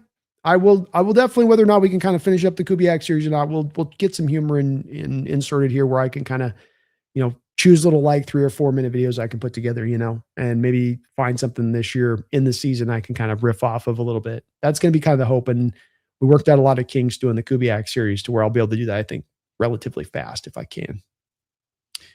SS Ola says, will the Seahawks be able to reproduce the same results on offense this year? I do believe they will be able to. Yes, it is you never know what you're going to quite get with the new OC, but he's got almost the whole offensive staff returning, Ola, and then you have almost the whole entire offense returning with it. I mean, yeah, you're out Kenneth Walker, but you put a first-round pick to running back to replace him. And with that, you have all of your starters and all of your backups on this team in addition that you're bringing back. And all this stuff should breed a lot of success for the offense again this season. On top of getting a guy like Sam Darnold into the second year with these guys working together. A quarterback and his receivers, you give them year 2, year 3, it's going to be much better than how it is in year 1 when they're still kind of learning each other a little bit. Seeing you play as Mike getting pissed at Clint was damn funny to watch. I'm glad you liked him, man. I have a lot of fun putting them together. I really do. I wish I could do them fast so they didn't need to be so intensive requirement-wise, but they are a lot of fun to put together. It allows me to kind of scratch that creative bone, which is always nice. Which always nice. All right. Well, we'll wrap it up on this one. Simogen finishing this up. I get it. Need to switch to that fast 1 or 2 lines, fast push out content. There's a few creators doing that TikTok push, but I hate watching shorts. Might be too old now. It's true. I mean, it's definitely where I have to force myself on some of the short stuff. You got to do that stuff and doing this, and pushing that out. And you're right. That might be a place where I can kind of get in to do it where it's in and out. It just got to be more of, I got to do a skit rather than series and that type of stuff, where it's like, okay, we got a scene Simogen from the game that happened, and I can kind of create something funny between Fleury and McDonald or something, when it goes down, or Dirty and McDonald, a little bit if it goes down. So I'm going to be kind of just looking for those kind of scenes I can kind of create to where then you can just get it out and kind of go there. So yeah, it's always about how do you find efficiency in doing this?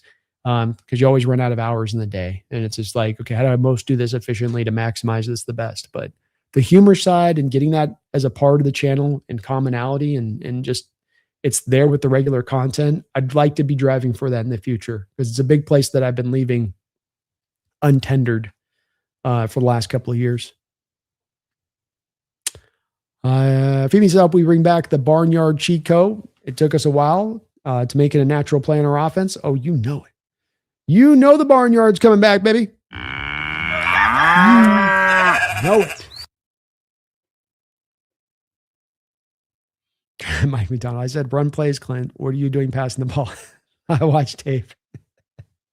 It was a lot of fun putting that thing together, man.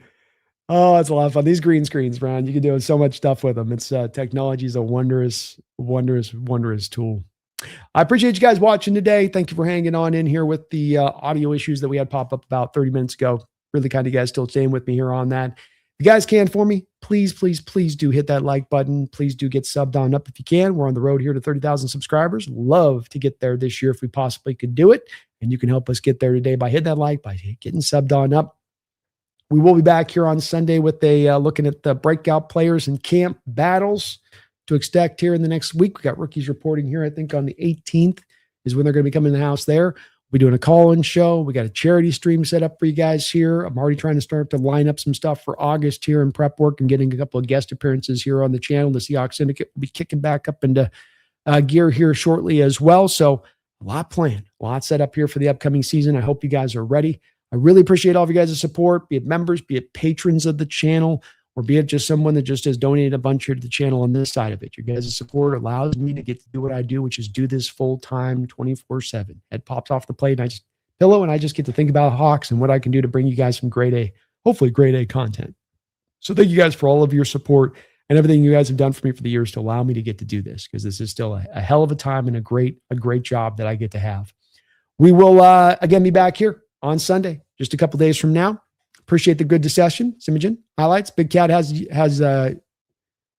highlights. Big Cat has a YouTube channel, which is fun. And Gray Dable did a farm show. Very much. Those were great stuff. I reached out to Big Cat too about maybe promoting his channel here over on the Hawks Nest if he gets a chance. We'll see if we can get him back in.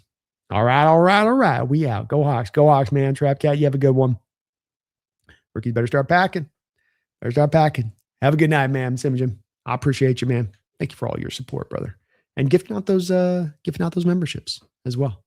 Very kind of you. Very kind of you. Johns is with me. Says the offense will be even better. I love it, John. Let's finish on that note. And I couldn't agree more. I think it's going to be even better. I think this team is going to be even better. So you know what? I know all the national pundits. I know all the experts. I know all the analysts are telling you that your Seattle Seahawks have now fallen behind, and they're going to do so even more thoroughly once we hear the Aaron Donald news officially come out that he's coming back. Don't you allow your eyes to bat. Don't you allow yourself to have your breath get caught. We ain't worried about them. We ain't chasing them. They're chasing us. We got plenty of money in the bank. We got plenty of draft picks in the bank. If we need to do more, we'll do more. But guess what? We might not have to do more. Guess what? We might even be better than we were last year. And last year we were historically great. Historically great. So you hear the noise, you hear the chatter, but I don't want you to pay it any mind. And don't you ever forget, go Hawks.